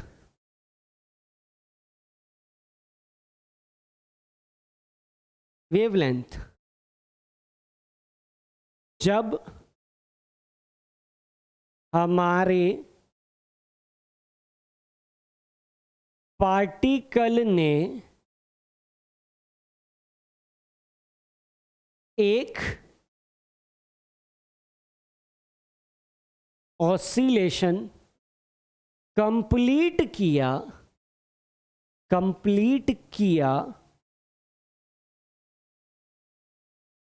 इतनी देर में वेव कितनी आगे बढ़ गई। ठीक है, सो वेवलेंथ को हम डिनोट करते हैं लैम्डा से, इसको LAMBDA, ठीक है, लैम्डा। आप लैम्डा को ऐसे बनाओ एंड दिस इज लैम्डा, ठीक है। और वेवलेंथ की ऐसा यूनिट क्या है? मीटर, ठीक है, क्योंकि हम दूरी नाप रहे हैं कि भाई क्रेस्ट से क्रेस्ट की दूरी और ट्रफ से ट्रफ की दूरी, या एक कंप्लीट वेव की एक्सट्रीम, एक कंप्लीट वेव बनी उसके एक्सट्रीम पॉइंट्स के बीच में कितना सेपरेशन था। So that is why we will simply call it a what, simply we will call it कि भाई हमारी एक वेवलेंथ हो गई, ठीक है। यहां तक कोई इशू? पक्का? आगे बढ़े? हाँ भाई, आगे बढ़े। तो हमने देखा कि जब हमारे पार्टिकल ने एक ऑसिलेशन कंप्लीट किया तो हमारी वेव कितना आगे बढ़ गई, ठीक है। So let us move ahead to the next, see कि नेक्स्ट स्लाइड में क्या है हमारे लिए, टाइम पीरियड। अब भाई साहब टाइम पीरियड क्या होता है, सुनो जरा। एक पार्टिकल, चलो मैं आपको डायग्राम बना के ही समझा देता हूं नन्हे मुन्ने बालकों को। ये रहा पार्टिकल हमारा, तो इस पार्टिकल ने इस पूरे चक्कर में जो टाइम लिया, या फिर इधर वेव जा रही थी, एक पार्टिकल ने पूरा कंप्लीट ऑस्किलेट करने में जो टाइम लिया, या फिर जब ये वेव जा रही थी तो लॉन्गिट्यूडनल वेव में पार्टिकल ने टू एंड फ्रो, लेफ्ट और राइट, इसमें जो टाइम लिया, वी से कि ये हमारा टाइम पीरियड है, ठीक है। तो हम कह सकते हैं कि the time taken by an oscillating particle to make one complete oscillation, उसको बोलते हैं हम टाइम पीरियड। और भाई टाइम तो क्या स्केलर है, अब उसको किसी डायरेक्शन में जाए, चाहे इधर टाइम जा रहा है, वहां जाए टाइम जा रहा है ना, चाहे ट्रांसवर्स का टाइम है, चाहे लॉन्गिट्यूडनल का टाइम है, चाहे हम अब इसको एक रोटेटिंग पार्टिकल का इसका देख रहे हैं, ठीक है। अब यहाँ पर टाइम तो टाइम रहेगा, तो उसकी ऐसा यूनिट भी क्या रहेगी, टाइम पीरियड की ऐसा यूनिट क्या है भाई, टाइम पीरियड की ऐसा यूनिट है हमारे पास सेकंड, सिंपल। तो अब एक बात बताओ, अगर कोई पार्टिकल है, अगर उसका टाइम पीरियड है 0.5 सेकंड, 0.5 सेकंड मतलब हाफ सेकंड, तो एक सेकंड में कितने चक्कर लगाएगी, 2, मतलब एक सेकंड में कितनी वेव प्रोड्यूस होंगी, 2, ठीक है। This is how things are going, ठीक है। अब यहां पर देखो next we have is frequency, हाँ जी। सो द नंबर ऑफ तो अलग ही हो गया, number of waves produced by the source in 1 second या in an unit time is called frequency। क्या बोलते हैं हम उसको, फ्रीक्वेंसी। और फ्रीक्वेंसी की जो आपकी SI यूनिट है, SI यूनिट है वो है HERTZ, हर्ट्ज, मतलब HZ। अब देखो, हमारे पास कोई पार्टिकल है जिसका टाइम पीरियड है, एग्जाम्पल के तौर पे टाइम पीरियड किसी पार्टिकल का है 0.5 सेकंड, मतलब 0.5 सेकंड में एक चक्कर लगाया, तो एक सेकंड में कितने चक्कर लगाएगा, 2। और number of wave produce, number of complete oscillations कितना हो गया, ये 2 ऑस्किलेशंस एक सेकंड में। तो इसकी फ्रीक्वेंसी कितनी हो गई, फ्रीक्वेंसी हो गई 2 हर्ट्ज, ठीक है। अगर किसी का टाइम पीरियड है 0.1 सेकंड, तो वो एक सेकंड में 10 ऑसिलेशन करेगा, तो वहां उसकी फ्रीक्वेंसी क्या हो गई, 10 हर्ट्ज, सिंपल। तो मैं यहां पर आप ध्यान से देखो 0.5 2, मतलब 0.5 इंटू 2 1, 0.1 इंटू 10, 10 इंटू 0.1 1, ठीक है। तो अब हम यहां पर बोल सकते हैं कि टाइम पीरियड और फ्रीक्वेंसी इक्वल्स टू 1, ठीक है। ये जो हमारा है, कई जगह एफ भी लिख सकते हैं इसको, जो फ्रीक्वेंसी है, फ्रीक्वेंसी को डिनोट लोग न्यू से भी करते हैं या एफ से भी डिनोट कर देते हैं, ठीक है। मैं न्यू से करता हूं, आपको वी नहीं बनाना है, ये नहीं बनाना है, आपको ऐसे करना है, ऐसे करना है, ठीक है। This is nu frequency.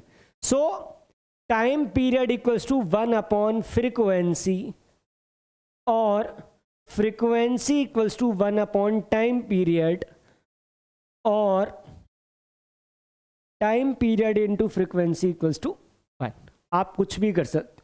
यहां पर न्यू है आपकी फ्रीक्वेंसी हर्ट्ज में, टी है आपका टाइम पीरियड सेकंड, ठीक है। यहां तक कोई दिक्कत? पक्का। आगे बढ़ो। स्पीड क्या होती है? अब वेव की स्पीड तो सर आपको पता है डिस्टेंस अपॉन टाइम, ये तो होती है सर। इसमें क्या, अब ध्यान से सुनो, यहाँ पर वही हमें डिस्टेंस अपॉन टाइम वाला सिस्टम ही हम यूज करेंगे, बट यहाँ पे थोड़े से स्पेसिफिकेशंस के साथ। And what are those specification? Let us see. अगर मान लो सोर्स से एक वेव निकली, अब जब सोर्स से एक वेव निकली तो इसकी जो वेव लेंथ थी वो ये हो गया, ये है भाई। और एक वेव निकलने में, एक पूरा वेव ट्रेवल करने में जो टाइम लगा वो टाइम पीरियड है।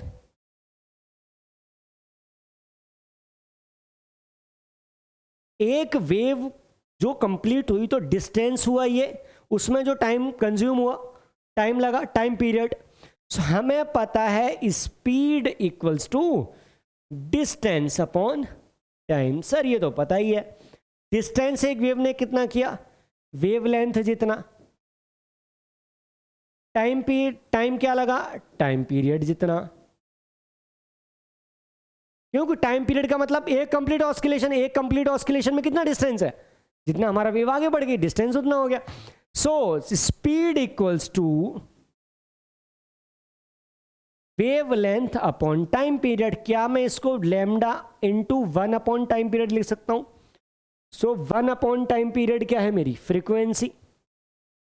तो क्या अब मैं यहां लिख सकता हूं कि speed equals to lambda into nu. ध्यान देखना, या speed equals to lambda upon time period.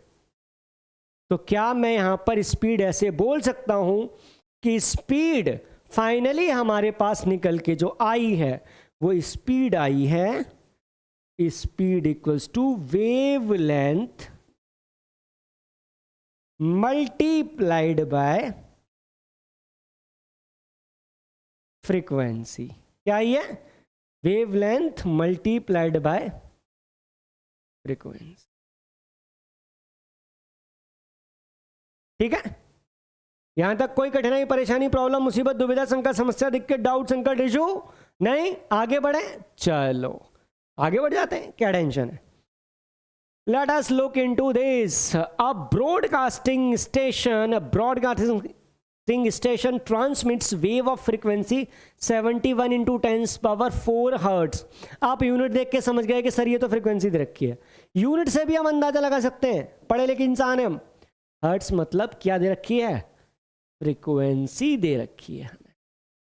So a broadcasting station transmits wave of frequency 71 into 10 power 4 hertz with a speed of 3 into 10 power 8 meter per second. The wavelength of the wave is, अब कोई wave है, ठीक है, उसमें क्या पता है, wave velocity equals to lambda into frequency, हमें ये पता है, ठीक है। अब वेलोसिटी कितनी दे रखी है, स्पीड 3 इंटू 10 पावर 8, वेवलेंथ पता नहीं है, वही तो हमें निकालनी है। और ये कितनी दे रखी है, फ्रीक्वेंसी 71 इंटू 10 पावर 4। तो अब हमारी वेवलेंथ क्या आ जाएगी, वेवलेंथ आ जाएगी 3 इंटू 10⁸ अपॉन 71 इंटू 10⁴। अब ये 4 से 4 चला गया, ठीक है, 4 से 4 2 आ गया, ठीक है। तो यहाँ हमारा कितना बचा, मतलब ये आ गया 3/71 मल्टीप्लाइड बाय 10⁴, ठीक है, पक्का। ये क्या, ये आंसर ठीक है जरा। तो हमारे पास क्या था, wave velocity equals to wavelength into frequency. Wavelength, wave velocity है 3 इंटू 10⁸ मीटर पर सेकेंड, फ्रीक्वेंसी है दिस, ठीक है। हमें क्या चाहिए, वेवलेंथ चाहिए। तो velocity equals to wavelength into frequency, velocity 3 ये हमने यहाँ रखी, तो ये आएगा, ये हमारा डिनोमिनेटर में आएगा। हाँ ठीक है, ठीक है, हमारे पास इसका जो भी आंसर है सॉल्व कर लेना, ठीक है। चलो अब हम बढ़ते हैं आगे, ठीक, चलो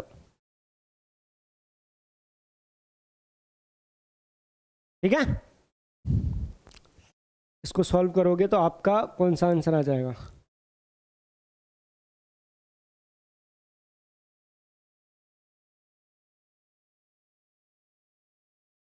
ठीक। Let's move the next. On a rainy wet day thunder is heard 6 seconds after lightning. If the speed of sound is 350 metre पर second, the altitude of the cloud is. यहाँ कोई इंसान है, ठीक है, यहाँ एक क्लाउड है, उसको 6 सेकेंड बाद सुनाई देती है हमें साउंड, ठीक है। लाइट पहले ही आती है, साउंड सुनाई देती है 6 सेकेंड बाद। जब साउंड हमें 6 सेकेंड बाद सुनाई देगी तो अब हमें बताना है कि क्लाउड की ऊंचाई कितनी है। अब ध्यान से देखो, एक चीज है, इसके अप्रोच करने के दो तरीके हैं। पहले हमने ये साउंड का निकाला, ठीक है, उसके बाद हमने लाइट का निकाला, या पहले लाइट का निकाला, साउंड का निकाला, फिर देखा। देखो अब ध्यान से सुनो, यहाँ पे एक कॉमन सी चीज है, एक कॉमन अंडरस्टैंडिंग है, उसको ध्यान से देखो। जो हमारी लाइट है वो 1 सेकंड में कितना चलती है, 3 लाख किलोमीटर। 1 सेकंड में 3 लाख किलोमीटर चलती है। क्लाउड कितना ऊपर होता है, 2 3 4 हद है, डिपेंडिंग। इतने में तो पता भी नहीं लगेगा कब हो गया, ठीक है, कब लाइट का एक फोटोन आया और बूम करके निकल गया, you will never come to know. So वो इतना शॉर्ट होगा, क्लाउड से हम तक आने में इतना छोटा टाइम पीरियड होगा कि हम उसको नेग्लेक्ट कर सकते हैं। तो मेन चीज ये हो गई कि भाई ये अब हमारे पास हमें कैलकुलेट करना है कि क्लाउड से यहां तक, क्लाउड से बंदे तक आने में कितना टाइम लगा, ठीक है, ये मेन कंसर्न है। तो हमें पता है speed equals to distance upon time, ठीक है। सो क्या हो गया, स्पीड कितनी है 350, डिस्टेंस हमें पता नहीं है कि साउंड ने कितना डिस्टेंस कवर किया, टाइम है 6। सो आपकी डिस्टेंस आ गया 350 इंटू 6, तो 350 700 732,100 मीटर या 2.1 किलोमीटर, ठीक है। आगे बढ़े। अब देखा जाए तो बड़ा डिफिकल्ट सा लग रहा है कि कॉम्प्लिकेटेड सा, बट आ जाओ आप रियल में सॉल्व करो तो कुछ है ही नहीं, सिंपल है। हाँ जी, a wave is sent along a string by oscillating one end. If the tension between the string is increase then the speed of wave and wavelength of this. हाँ जी, ये तो बड़ा भाई सही पॉइंट है। क्या करें इसका, ध्यान से देखो। यहाँ पर एक हम इंफॉर्मेशन यूज करें, पहले मैं आपको फॉर्मूला बता रहा हूँ। जो वेव वेलोसिटी होती है ना, वो क्या होती है, वेवलेंथ मल्टीप्लाइड बाय फ्रीक्वेंसी, ये होती है।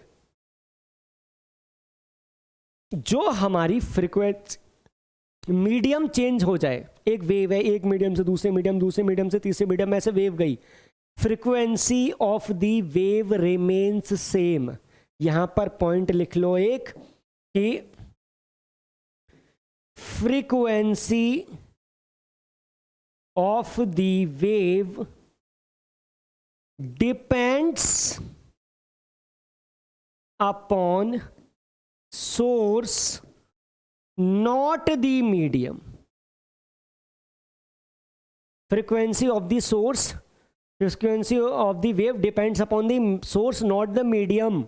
ठीक है, so frequency remains constant, frequency remains, या इसको ऐसे, फ्रीक्वेंसी रिमेन्स कांस्टेंट। तो चेंज क्या होता है, वेव चेंज होती है, वेवलेंथ चेंज होती है। ठीक है, तो अगर फ्रीक्वेंसी कांस्टेंट है, ये वाली फ्रीक्वेंसी कैसी है, कांस्टेंट है, तो जब ये फ्रीक्वेंसी कांस्टेंट है तो वेवलेंथ के चेंज होने से तो वेव वेलोसिटी चेंज होगी, सिंपल सा लॉजिक है। सो स्पीड अगर, और अब हो क्या रहा है कि एक मीडियम से दूसरे मीडियम में मिल गई। मान लो हमारे पार्टिकल है, मैंने पार्टिकल में टेंशन, हमारे पार्टिकल से एक मीडियम, एक रोप है, उसमें हमने क्या किया, रोप को नॉर्मल रखा, कुछ वाइब्रेशन चले जाएंगे। जैसे रोप में मैं टेंशन ले आऊँगा ना, जैसे रोप में टेंशन लूँ उसकी स्पीड बढ़ जाएगी, रोप में टेंशन लाने से स्पीड बढ़ जाएगी। जब मैं आराम से इसकी बात करूँगा ना, मैं आपको साउंड की बात करूँगा, तब मैं साउंड में ये आपको पॉइंट लेकर आऊँगा। ठीक है, तो टेंशन बढ़ाने से रोप में क्या होता है, वेव की स्पीड बढ़ जाती है। ठीक है, स्पीड बढ़ गई, इसका मतलब वेवलेंथ भी बढ़ गई, क्योंकि वेलोसिटी डिपेंड किस पे कर रही है, वेवलेंथ पे ही कर रही है। ठीक है, सिंपल, फ्रीक्वेंसी तो कांस्टेंट है, या वेवलेंथ बढ़ गई तो हमारी वेव वेलोसिटी बढ़ गई। So speed increase, wavelength decrease, both increase. B option correct है, क्योंकि जब हमने टेंशन ले आई तो हमारी वेवलेंथ बढ़ गई। ठीक है, अब जब टेंशन ले आए तो पार्टिकल हमारे दूर दूर हो गए, टेंशन ले आए तो क्या हुआ, पार्टिकल हमारे हो गए दूर दूर, पार्टिकल दूर दूर हो गए तो क्या हुआ, जितनी देर में हमने एक चक्कर, एक पार्टिकल ने एक ऑस्किलेशन कंप्लीट किया, उतनी देर में वेव लंबे दूरी तक चली गई, क्योंकि पार्टिकल दूर दूर थे। अब लंबी दूर तक चली गई, जब लंबी दूर तक चली गई तो वेवलेंथ बढ़ गई, वेवलेंथ बढ़ गई तो हमारी वेव वेलोसिटी बढ़ गई, तो दोनों क्या होंगे, इंक्रीज हो जाएंगे। ठीक है, हालांकि यहाँ पे मैं पॉइंट लिख देता हूँ, बट जब मैं साउंड पढ़ाऊंगा तब आपको बताऊंगा कि टेंशन अगर इंक्रीज हो तो स्पीड ऑफ वेव भी क्या होती है, इंक्रीज हो जाती है। ठीक है, चलो, एंगुलर फ्रीक्वेंसी क्या होती है, हाँ जी, एंगुलर फ्रीक्वेंसी, कोई हमारा पार्टिकल है जो वाइब्रेट कर रहा है, कोई पार्टिकल जो हमारा वाइब्रेट कर रहा है,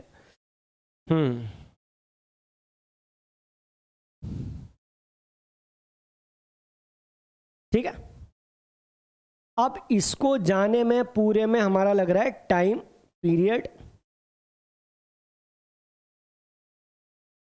ठीक, तो जो आपकी एंगुलर फ्रीक्वेंसी है omega, that is given by 2 pi by T. ठीक है, अब ये जो टी है वो टाइम पीरियड है,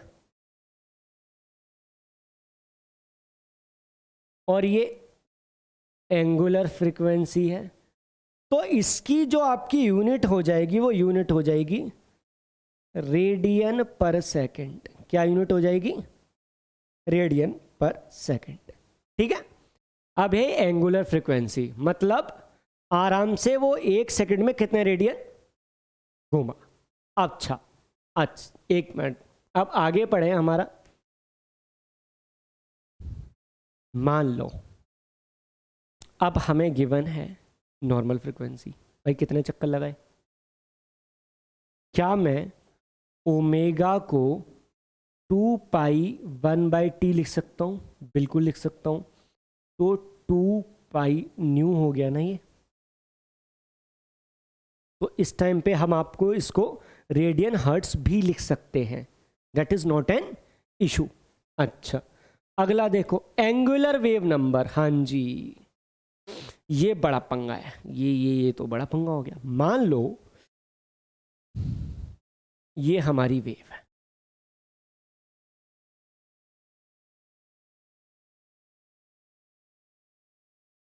इस दिशा में हमारी वेव जा रही है, तो हॉरिजॉन्टली कोई डिस्टेंस होगा, मान लो ये 1 मीटर डिस्टेंस।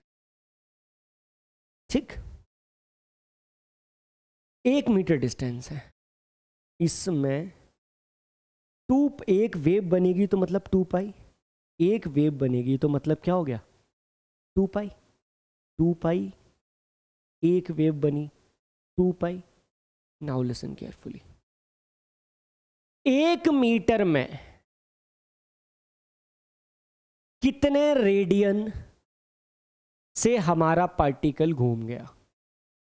1 मीटर में, वेव की बात नहीं करा, जब हमारी वेव, एक वेव में 2 पाई से पार्टिकल घूमेगा तो 1 मीटर में कितने रेडियन से हमारा पार्टिकल घूम गया? ध्यान से सुनो,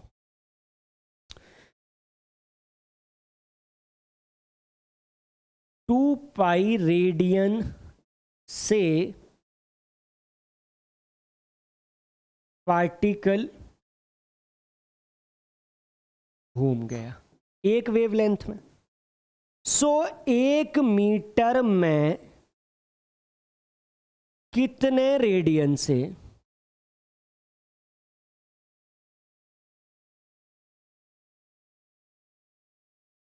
पार्टिकल मूव कर गया?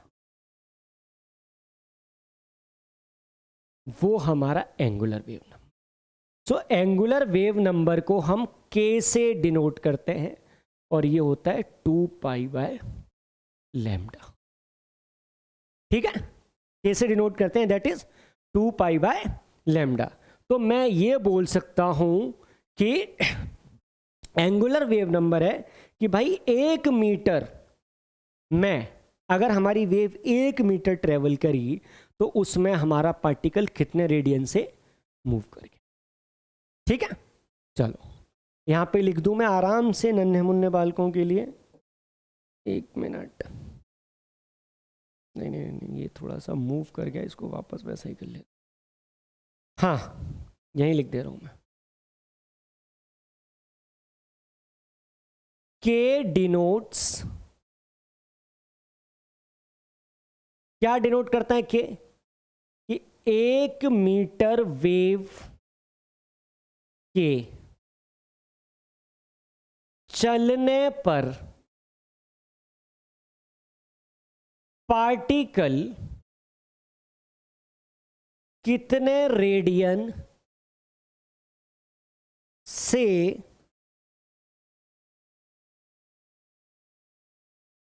मूव कर गया।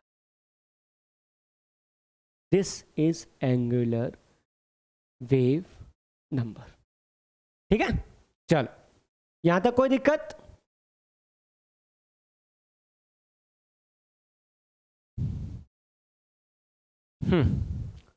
अब अगला फेज कांस्टेंट। हाँ जी, अच्छा एक बात बताओ, एक एग्जांपल देता हूं मैं आपको। एक बिल्डिंग है, बिल्डिंग से मैंने पार्टिकल ड्रॉप किया, नीचे आया, जैसे ही मैंने ड्रॉप किया तो वो पार्टिकल, वहीं से ऑब्जर्वेशन स्टार्ट हो गई पार्टिकल की। जैसे ही मैंने छोड़ा ऑब्जर्वेशन स्टार्ट, तो 0 हाइट से, लाइक 0 ड्रॉप लेंथ से स्टार्ट हुआ, फिर धीरे धीरे ड्रॉप लेंथ बढ़ती गई।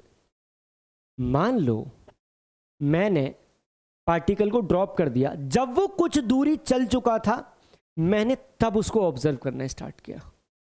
जब वो कुछ दूरी चल चुका था, ऊपर से ड्रॉप किया, 1-2 मंजिल नीचे आ गया, अब मैंने उसको ऑब्जर्व करना स्टार्ट करा है। तो जब मैं ऑब्जर्व उसको कर रहा हूं तो ऑलरेडी जो लेंथ वो चल चुका है, वो इंफॉर्मेशन लेके चल रहा है ना, अपना वेलोसिटी, स्पीड, मोमेंटम, ये सारी चीज लेके चल रहा है ना। तो जब मैंने उसको ऑब्जर्व करना स्टार्ट किया तो ऑलरेडी वो कितना चल चुका है इंफॉर्मेशन है उसके पास।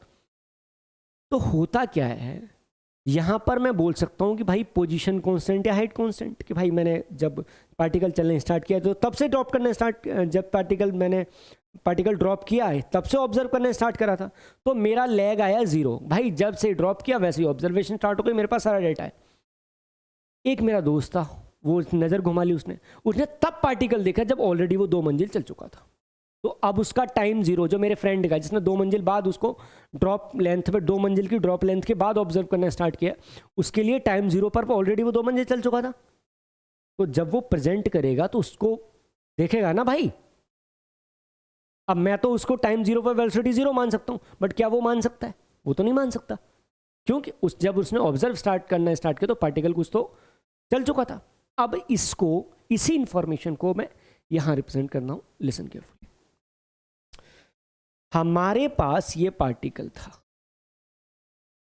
जब पार्टिकल मैंने, अब ये हॉरिजॉन्टल लाइन है इस टाइम जीरो, जब मैंने पार्टिकल ये इतना चल चुका था,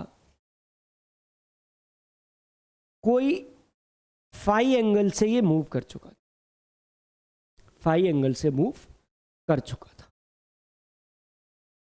अब मैंने इसको नोट करना स्टार्ट किया। जब ये ऑलरेडी चल चुका था तब मैंने इसको नोट करना स्टार्ट किया। तो जब मैं इसको करूंगा तो जब टाइम जीरो था मेरा, जब मेरा टाइम जीरो था तो इतना डिस्प्लेसमेंट तो पार्टिकल का पहले से ही था ना। अब जो वेव बनाएगा वो ऐसे बनाएगा ना। अब तो वेव हमारी जीरो से स्टार्ट नहीं हो रही, अब कहां से स्टार्ट हो रही है? कुछ तो हम इसको बोलते हैं दिस इज द थिंग, ठीक है। तो हम इसको बोलते हैं फेज कांस्टेंट। फेज कांस्टेंट का मतलब है the angle with which particle had already moved when we started to note it, ठीक है। तो हम इसको बोल सकते हैं कि जब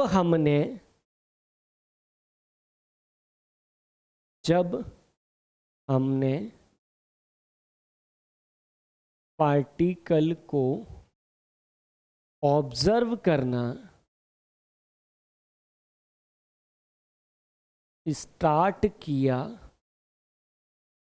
तो वो कितना ऑलरेडी मूव्ड या डिस्प्लेस्ड था, ठीक है। अब देखा जाए तो चाहे ये वाली वेव हो या मैंने आपके सामने जो ये वेव्स बनाई हैं ये वेव हो, एक साइन वेव बन रही है। ये जरा ध्यान से देखो, ये वेव्स बन रही है, कौन सी? साइन वेव बन रही है। या कोसाइन, अगर जीरो से स्टार्ट होता साइन और वन से स्टार्ट हो रहा है तो कोसाइन, पूरा सिनोसाइडल वेव्स बन रही है। तो अब मैं क्या करूंगा यहां पर,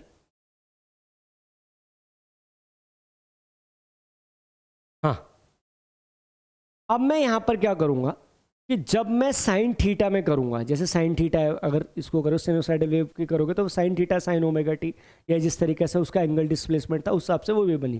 डोंट वरी, अभी मैं बताऊंगा, और अगली क्लास में जब आपको सुपर इम्पोजिशन ऑफ वेव्स पढ़ाऊंगा ना तब ये सारा डिटेल आएगा, ठीक है। अभी मैं इसलिए बता रहा हूँ ताकि बच्चा ज़रूरत की चीज़ें बेसिक्स से रिलेट कर पाए। और अगली क्लास में ट्रिग्नोमेट्री, ट्रिग्नोमेट्रिक फॉर्मूला, है ना, अलजेब्रा, और ये सारी चीज़ें कंबाइन होने वाली हैं। तो अगली क्लास इससे भी ज़्यादा लॉजिकल और इंटरेस्टिंग होने वाली है, ठीक है। अब देखो, यहाँ तक कोई दिक्कत नहीं। अब देखो, a linear distance between the compression, एक क्वेश्चन है, the linear distance between the compression and adjacent rarefaction is 0.6 metre, find the wavelength of the longitudinal wave.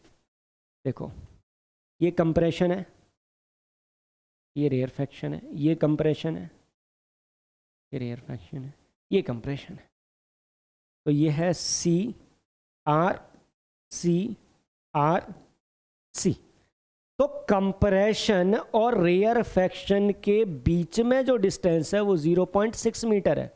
लेकिन बेटा याद रखना, एक कंप्रेशन और एक रेयर फ्रैक्शन मिलके बनाते हैं ना, एक कंप्लीट कंप्रेशन और कंप्लीट रेयर फ्रैक्शन मिलके एक वेव बनाते हैं, या कंप्रेशन टू कंप्रेशन या rarefaction to rarefaction. तो जब ये है 0 पॉइंट तो वेवलेंथ क्या होगी? कंप्रेशन टू कंप्रेशन होगी, ठीक है। अब इन दोनों का बीच का डिस्टेंस 0.6 है, मतलब इधर भी 0.6 होगा। अगर ये 0.6 है तो इधर भी 0. तभी तो यहाँ से आएगी।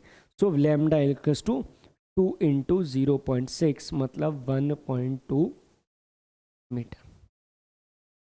ठीक है, अब the ripple tank 10 full ripples are produced in 1 second. The distance between a trough and crest is 15 centimetre. हाँ जी, एक रिपल टैंक है जहां पर रिपल्स बन रही हैं। चलो रिपल्स बना देते हैं जी, क्या ये याद रखोगे? उसमें ठीक है 10 फुल रिपल्स, तो नंबर ऑफ रिपल्स कितनी है? 10। मतलब एक रिपल में एक वेव, एक कंप्लीट ऑस्किलेशन। एक रिपल में एक वेव, एक कंप्लीट ऑस्किलेशन। तो 10 रिपल मतलब ये हो गया 10 वेव्स, 10 कंप्लीट ऑस्किलेशंस, ये हो गया। अब distance between crest, tough and crest is 15 centimetre. ये रहा हमारा क्रेस्ट, ये रहा ट्रफ, इसके बीच का डिस्टेंस है 15 सेंटीमीटर। तो भाई क्रेस्ट से क्रेस्ट का बीच का क्या हो जाएगा? 30 सेंटीमीटर, क्योंकि अगर ये डिस्टेंस 15 है तो ये मिलके क्या हो जाएगा? ये भी 15, और क्रेस्ट टू क्रेस्ट या ट्रफ टू ट्रफ तो एक वेवलेंथ, तो 30 सेंटीमीटर क्या हो जाएगी इसकी वेवलेंथ? कोई नहीं। अब पूछ रहा है कैलकुलेट फ्रीक्वेंसी। भाई एक सेकंड में 10 रिपल बनाता है, 10 wave, 10 oscillation. So number of oscillations पर सेकंड क्या है? फ्रीक्वेंसी। और एक नंबर ऑफ ऑस्किलेशंस 1 सेकंड में है कितने? 10। तो फ्रीक्वेंसी कितनी हो गई? 10। सिंपल। तो यहां पर आपकी फ्रीक्वेंसी हो गई, मतलब न्यू क्या होगी? 10 हर्ट्ज। वेवलेंथ क्या है? जब क्रेस्ट और ट्रफ के बीच का डिस्टेंस 15 है तो क्रेस्ट और क्रेस्ट के बीच का क्या हो जाएगा? 15 प्लस 15, तो सेकंड क्या हो गया? 15 plus 15 equals to 30 centimetre equals to 0.3 metre lambda हो गया। Velocity of the wave, velocity क्या होती है? Frequency into wavelength. वेलोसिटी क्या है? Frequency into wavelength. ये निकाल लो फटाफट, क्या आ गई? Velocity equals to wavelength into frequency. Wavelength है 0.3, फ्रीक्वेंसी है 10, क्या आ गई? 10 इंटू 3 मीटर पर सेकेंड। आंसर आ गया। ठीक, तो आज हम वेव का बेसिक्स ही डिस्कस कर रहे हैं। अगली बार जब हम करेंगे ना, और आज मैं आपको वेव का क्या बताऊंगा, एक जैसे वेव के फंडामेंटल्स बता दिए कि बेसिकली होता क्या है, और अगले में हम करने वाले हैं जो आज वेव की मैं इक्वेशन बताऊंगा, उस इक्वेशन पे अगली क्लास में उस इक्वेशन पे हम काम करने वाले हैं। ठीक है, फिलहाल fundamental and wave equation. A sound wave has a frequency of 1000 hertz and wavelength 33 centimetre. How long will it take to move through 1 kilometre? भाई कुछ है ही नहीं, ये फ्रीक्वेंसी है, ये 0.33 मीटर ये है वेवलेंथ है। ठीक है, अब कितनी देर में वो 1 किलोमीटर जाएगी? भाई speed equals to distance upon time. फटाफट देखो तो स्पीड क्या हो जाएगी? Wavelength into frequency. ठीक है, टेंशन ही नहीं है। और जब वो 1 किलोमीटर मूव करेगी, ठीक है, तो क्या होगा? स्पीड तो सेम ही रहेगी, तो स्पीड इक्वल्स टू 1 या 1000 metre upon some time T, यही आएगा। फटाफट देख लो क्या दोनों स्पीड को, तो स्पीड क्या आ गई? वेवलेंथ क्या है? 0.33, फ्रीक्वेंसी क्या है? 1000। ठीक है, and this equals to this, so 0.33 into 1000 equals to 1000 upon T. ठीक है, तो 1000 अपॉन टी करोगे तो 1000 से 1000 कट जाएगा बच्चे, तो टी क्या बचा? 1 अपॉन 0.33, तो कितना लगेगा? 3 सेकंड में ये पूरा कवर कर लेगा। यहां तक क्यों इशू? पक्का?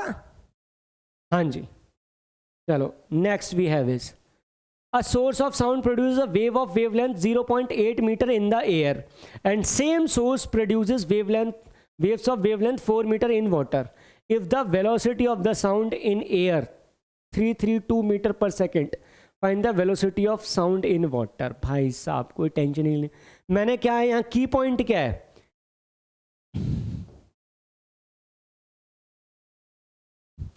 की पॉइंट क्या है, फ्रीक्वेंसी रिमेन्स सेम, क्योंकि फ्रीक्वेंसी तो सोर्स डिसाइड कर रहा है ना, सोर्स डिसाइड कर रहा है फ्रीक्वेंसी की, एक सेकंड में कितनी बार घूमेगा तो उतनी वेव प्रोड्यूस होंगी, उतनी फ्रीक्वेंसी होगी। मीडियम से तो कोई लेना देना नहीं, मीडियम में तो वेवलेंथ कम ज़्यादा होती है, और वेवलेंथ कम ज़्यादा होने के हिसाब से स्पीड कम ज़्यादा होती है। सो नाउ एक सोर्स है, ठीक है, जो 0.8 मीटर एयर में वेवलेंथ प्रोड्यूस करता है, और सेम सोर्स प्रोड्यूस करता है कितना, 4 मीटर वाटर में। तो यहां पर मैं ले लेता हूं एयर, यहां पर ले लेता हूं मैं वाटर। जरा ध्यान से देखना, एयर में स्पीड क्या है, एयर में स्पीड है वेवलेंथ 0.8 मीटर इंटू कोई फ्रीक्वेंसी, ठीक है। वाटर में स्पीड क्या है पता नहीं, लेकिन फ्रीक्वेंसी तो सेम ही रहेगी। और वेवलेंथ कितनी है वाटर में, 4 मीटर। क्या मैं दोनों को कंपेयर कर सकता हूं, बिल्कुल कर सकते हो, टेंशन लेने की जरूरत ही नहीं है।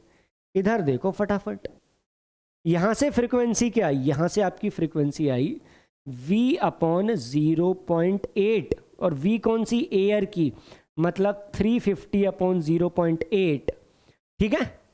यहां फ्रीक्वेंसी क्या आई, v/4। क्या दोनों की फ्रीक्वेंसी सेम है, बिल्कुल सेम है। So v frequency equals to 350/0.8 equals to v/4, ठीक है। क्या मैं इसको सॉल्व कर सकता हूं, तो v की वैल्यू क्या आ गई, 350 इंटू 4/0.8, ठीक है। आप इसको क्या कर सकते हो, सॉल्व कर सकते हो। तो 700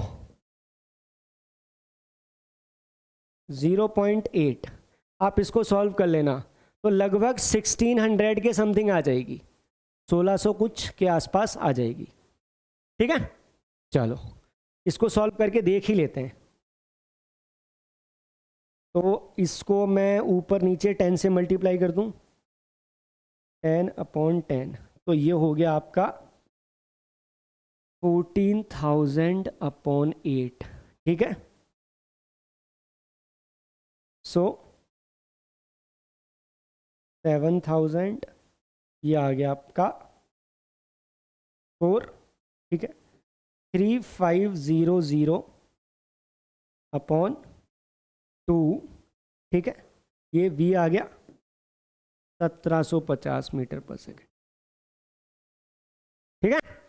आगे बढ़ो, अगला इक्वेशन ऑफ अ वेव। हमारे पास एक पार्टिकल था जो ऑस्किलेट कर रहा था, जिसकी अपनी स्पीड थी, अपनी वेवलेंथ थी, एंगुलर फ्रीक्वेंसी थी, एंगुलर वेव नंबर था, ठीक है, वेवलेंथ थी, ये सारी चीज़ थी। तो हम क्या करेंगे, हम उसको एक इक्वेशन की फॉर्म में कैसे लिखेंगे। जो वेव बन रही थी वो सिनोसाइडल वेव थी, ठीक है। जो ऐसी जो वेव बनती है ना, सेम एम्पलीट्यूड की, सेम वेवलेंथ की, हम उसको क्या बोलते हैं, थ्रू आउट इस मोशन, ठीक है। उसका एम्पलीट्यूड, वेवलेंथ, फ्रीक्वेंसी ये सब सेम रहती है। उसको हम एक होमोजीनियस मीडियम में, जहाँ पर कोई लॉस ऑफ एनर्जी नहीं हो रहा, कुछ नहीं हो रहा, हम जो जो यूनिफॉर्मिटी वाली वेव बनती है, अप एंड डाउन वाली, we call it sinusoidal wave, ठीक है। तो अब जरा देखो यहाँ पे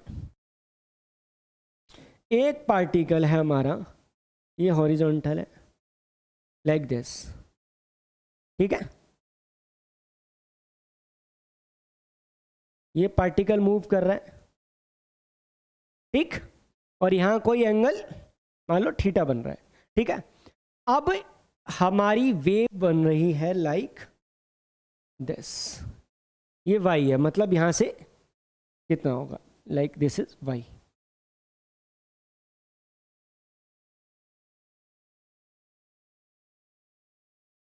कोई डिस्टेंस एक्स है, ठीक है। और किसी एक टाइम टी पर, तो अब ऐसा होगा, हम कैसे पता लगाएंगे कि कोई हमारा जो पार्टिकल है, कोई हमारा पार्टिकल है, वो इस टाइम पर मीन पोजीशन से कितनी दूरी पे है, मीन पोजीशन से कितनी दूरी पे है। अब हमें पता लगाना है कि भाई एक मीडियम में जा रही है वेव, एक मीडियम में जा रही है वेव, तो वेव में x दूरी पर, यहां से x दूरी पर इस टाइम पर जो पार्टिकल है उसका डिस्प्लेसमेंट क्या होगा। ठीक है, अब ये वेव किधर जा रही है, प्लस x एक्सिस की तरफ वेव जा रही है। ठीक है, अब यहां इसकी एंगुलर फ्रीक्वेंसी कितनी है, ओमेगा। एंगुलर फ्रीक्वेंसी क्या है, ओमेगा। एंगुलर वेव नंबर क्या है, के। अब मैं आपको इसका दिखाता हूं। कोई पार्टिकल है, ऑस्किलेट कर रहा है, जिसकी एंगुलर फ्रीक्वेंसी ओमेगा है, मतलब 2 pi by time period. Angular wave number है 2 पाई बाई लैम्डा। ठीक है, ये मैं आपको सारा बता चुका हूँ कि एंगुलर फ्रीक्वेंसी और एंगुलर वेव नंबर क्या होता है। ठीक है, अब ये वेव जा रही है किस तरफ, अलोंग प्लस एक्सिस। अब हमें पता करना है, हमें पता करना है कि सोर्स से या रेफरेंस पॉइंट से, ये मेन पॉइंट रहेगा कि रेफरेंस पॉइंट से x डिस्टेंस की दूरी पर t टाइम पर किसी पार्टिकल का मीन पोजीशन से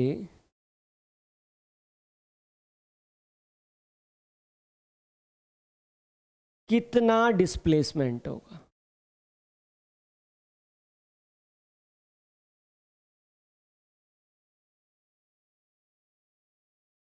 ठीक है, अब ये पार्टिकल ऐसे आ रही, तो हमारा जो डिस्प्लेसमेंट होगा मीन पोजीशन से, लाइक दिस, ये डिस्प्लेसमेंट ये एक्स एक्सिस में आ रही है, ये Y, like this X axis में, ये वाई।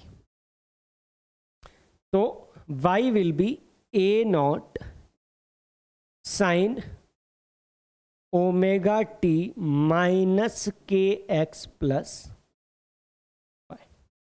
ठीक है, ए नॉट क्या है, एम्पलीट्यूड।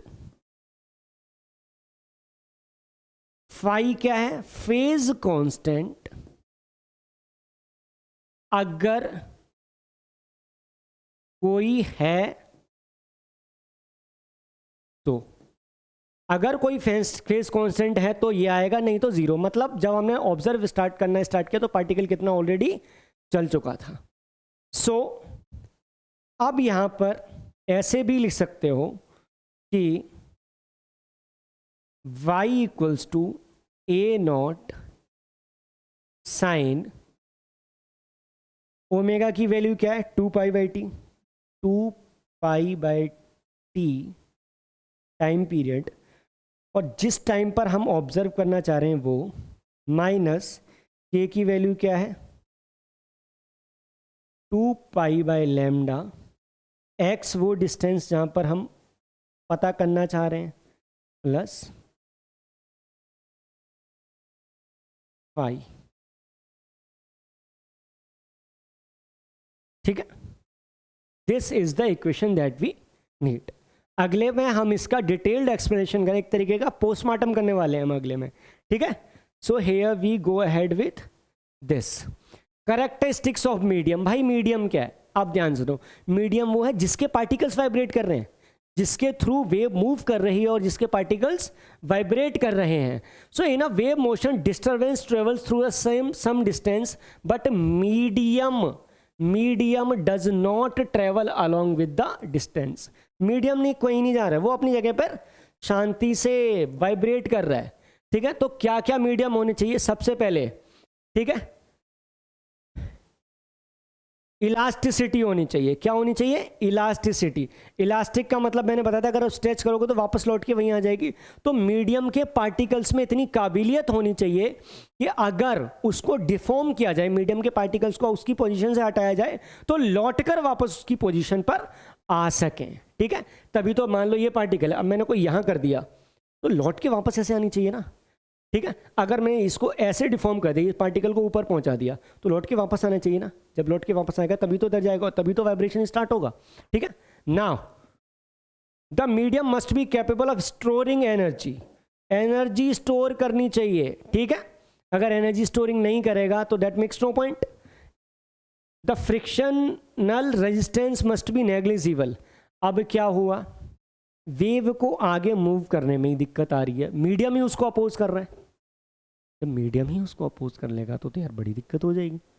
तो हमारा किसी भी तरीके की वेव के आगे बढ़ने में कोई भी फ्रिक्शनल अपोजिशन या फ्रिक्शनल रेजिस्टेंस नहीं होना। और फ्रिक्शन का मतलब नॉर्मल फ्रिक्शन नहीं होता हमेशा, फ्रिक्शन का मतलब अपोजिशन भी होता है, ठीक है, ठीक है। अब हम देखते हैं ये question. A person is listening to the tone of 500 hertz sitting at a distance of 450 metre front of the source of the sound. यहां भाई मान लो कोई साउंड की सोर्स है और वहां से 450 मीटर पर एक पर्सन बैठा हुआ है जो इसको सुन रहा है। अब उस पर्सन को सक्सेसिव कंप्रेशन कितनी देर बाद सुनाई देगा? अब ध्यान से सुनो, सक्सेसिव कंप्रेशन का मतलब वो क्या हो गया, एक कंप्रेशन के बाद दूसरा कंप्रेशन, एक वेवलेंथ हो गई। और एक वेवलेंथ कितनी देर में प्रोड्यूस होती है? एक वेव एक टाइम पीरियड में। इसका मतलब ये यहाँ पे टाइम पीरियड पूछ रहा है, कुछ करना ही नहीं है। Time period equals to 1 upon frequency, 1 upon 500 hertz. देख लो भाई आंसर क्या आया, टेंशन लेने की जरूरत ही नहीं है, ठीक है। तो आंसर क्या आ गया आपका? टाइम पीरियड 1 के 500 हिस्से कर दो तो 2 मिली सेकेंड, ठीक है। आगे तो फटाफट आगे बढ़ो। अब यहां पर एक चीज मैं आपको बच्चों बताना चाहता हूं, लिसन केयरफुली। ये आज हमने बेसिक्स वेव को वेव के जो बेसिक्स थे हमको उनको अच्छे से समझा। अगली क्लास में जो मैंने आपको इक्वेशन पढ़ाई थी, ये जो इक्वेशन पढ़ाई थी लाइक दिस, इस पर बेस्ड कुछ क्वेश्चंस, दो वेव्स को सुपर इम्पोज करें तो क्या होता है, और हम साउंड है इसके बारे में कल अगली क्लास में पढ़ेंगे। तो जो हमारा नेक्स्ट क्लास है, नेक्स्ट सेशन है, उस सेशन में वेव इक्वेशन और साउंड और सुपर इम्पोजिशन